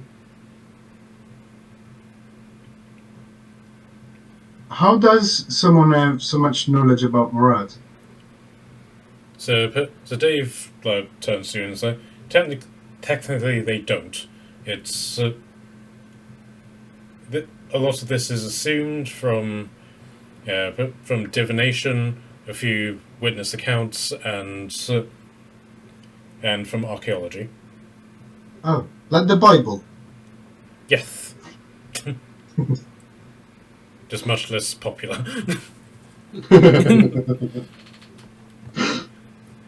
And it's effectively, you sort of like quiz Dave on this, or you read it yourself. Either way, it's very much a case of whoever wrote this assumed that they knew Murad's original identity, and has effectively written the accounting of that with the idea that he then became Murad. Ooh. So it's before.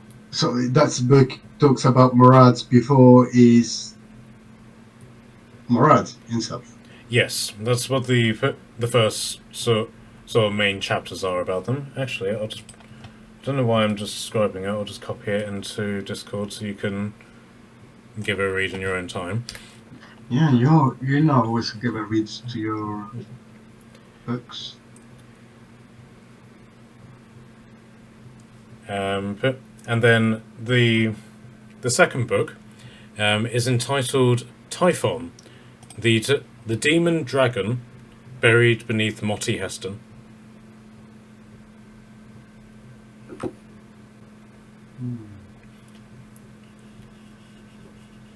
And I'll let anybody who's interested incite that.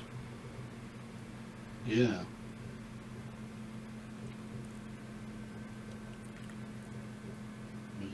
Not entirely just like anything with the word dragon. Well, that's a 10. Oh, 17. What was I doing? Well, I rolled a 17 plus stuff. You're basically inciting the 21. title. Motti Heston is the land of the effectively the underground races, so the dwarves, the dark elves, the gnomes, various tribes of orcs and goblins, and Lovely. of the Clinging Isles, and it's a place that the current crisis there is that it's experiencing very violent and randomized earthquakes.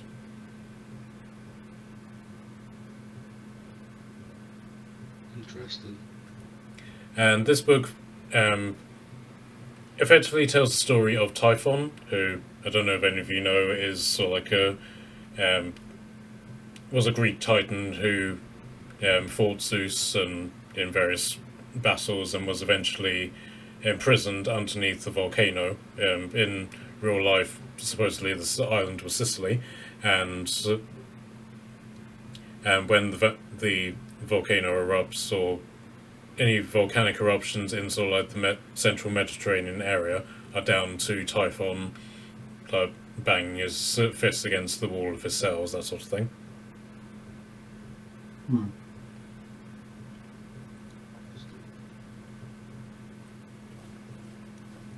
And then the third book, which he doesn't seem to have touched that much, is entitled A Futility of Frank.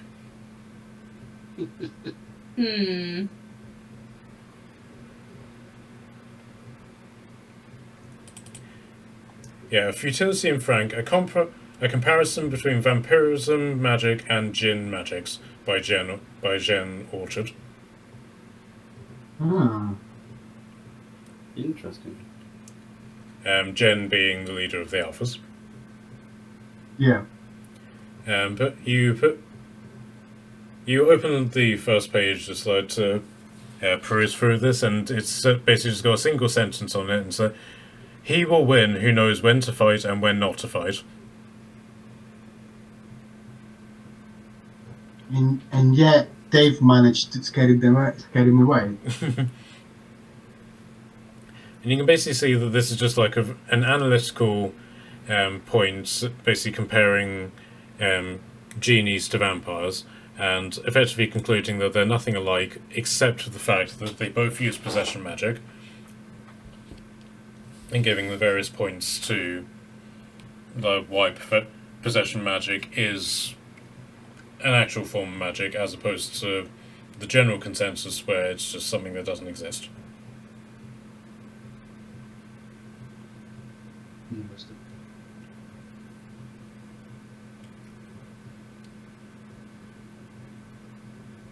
Okay, so you guys eventually drift off to sleep. But Marilla, for purposes of her trance, or wakes up and is able to just generally just vibe with what's going on. The one thing that Marilla picks up on is that your presence here seems to be quite disruptive to Dave's routine. Because Dave doesn't sleep, but he seems to have been... He would normally spend this time cleaning the entirety of the flat. I mean, the flat isn't messy at all, but that seems to be part of his routine, and your presence is stopping him from doing that. And you sort of get the impression that this is why Clarissa said you can stay for maybe one night or two. Okay. But Style. because he's basically he goes over to your area with General Dustpan and Brush and realizes he can't really do much with you guys there, so he then goes off elsewhere and then cleans places that he's already cleaned, things like that. Ooh. Then as the night wears on and the long rest comes to a close, he puts down everything, and everything seems to be all in order. He then picks up his saxophone, and as you guys all start to wake up, you see that he's slithering into Clarissa's room. Hillary, why you got to say it like that? Makes it sound so fucking creepy. Yeah, it turns to all of you and puts a finger to his mouth, like shh. And then you hear him for a moment of silence, and then he effectively plays the U.S. Marine Bugle song. At which point you hear Clarissa just scream awake, and Dave then says, "There we go, 7 hours and 45 minutes, the perfect amount of time for sleep. If you sleep any more, you'll get lethargic. Come on, up and at 'em." That's a long one. Oh, and by the way, you've been absent from me for the best part of 3.5 years, so I've compiled multiple different ways of rousing you from your slumber, so please feel free to take an afternoon nap. At which point he leaves, with a big grin on his face. And Clarissa just sort of staggers out, looking really hungover, and says, "If that snake wasn't immortal, I'd kill him." Well, you can kill him anyway, he doesn't die. Yeah, it was the perfect opportunity, right? No guilt.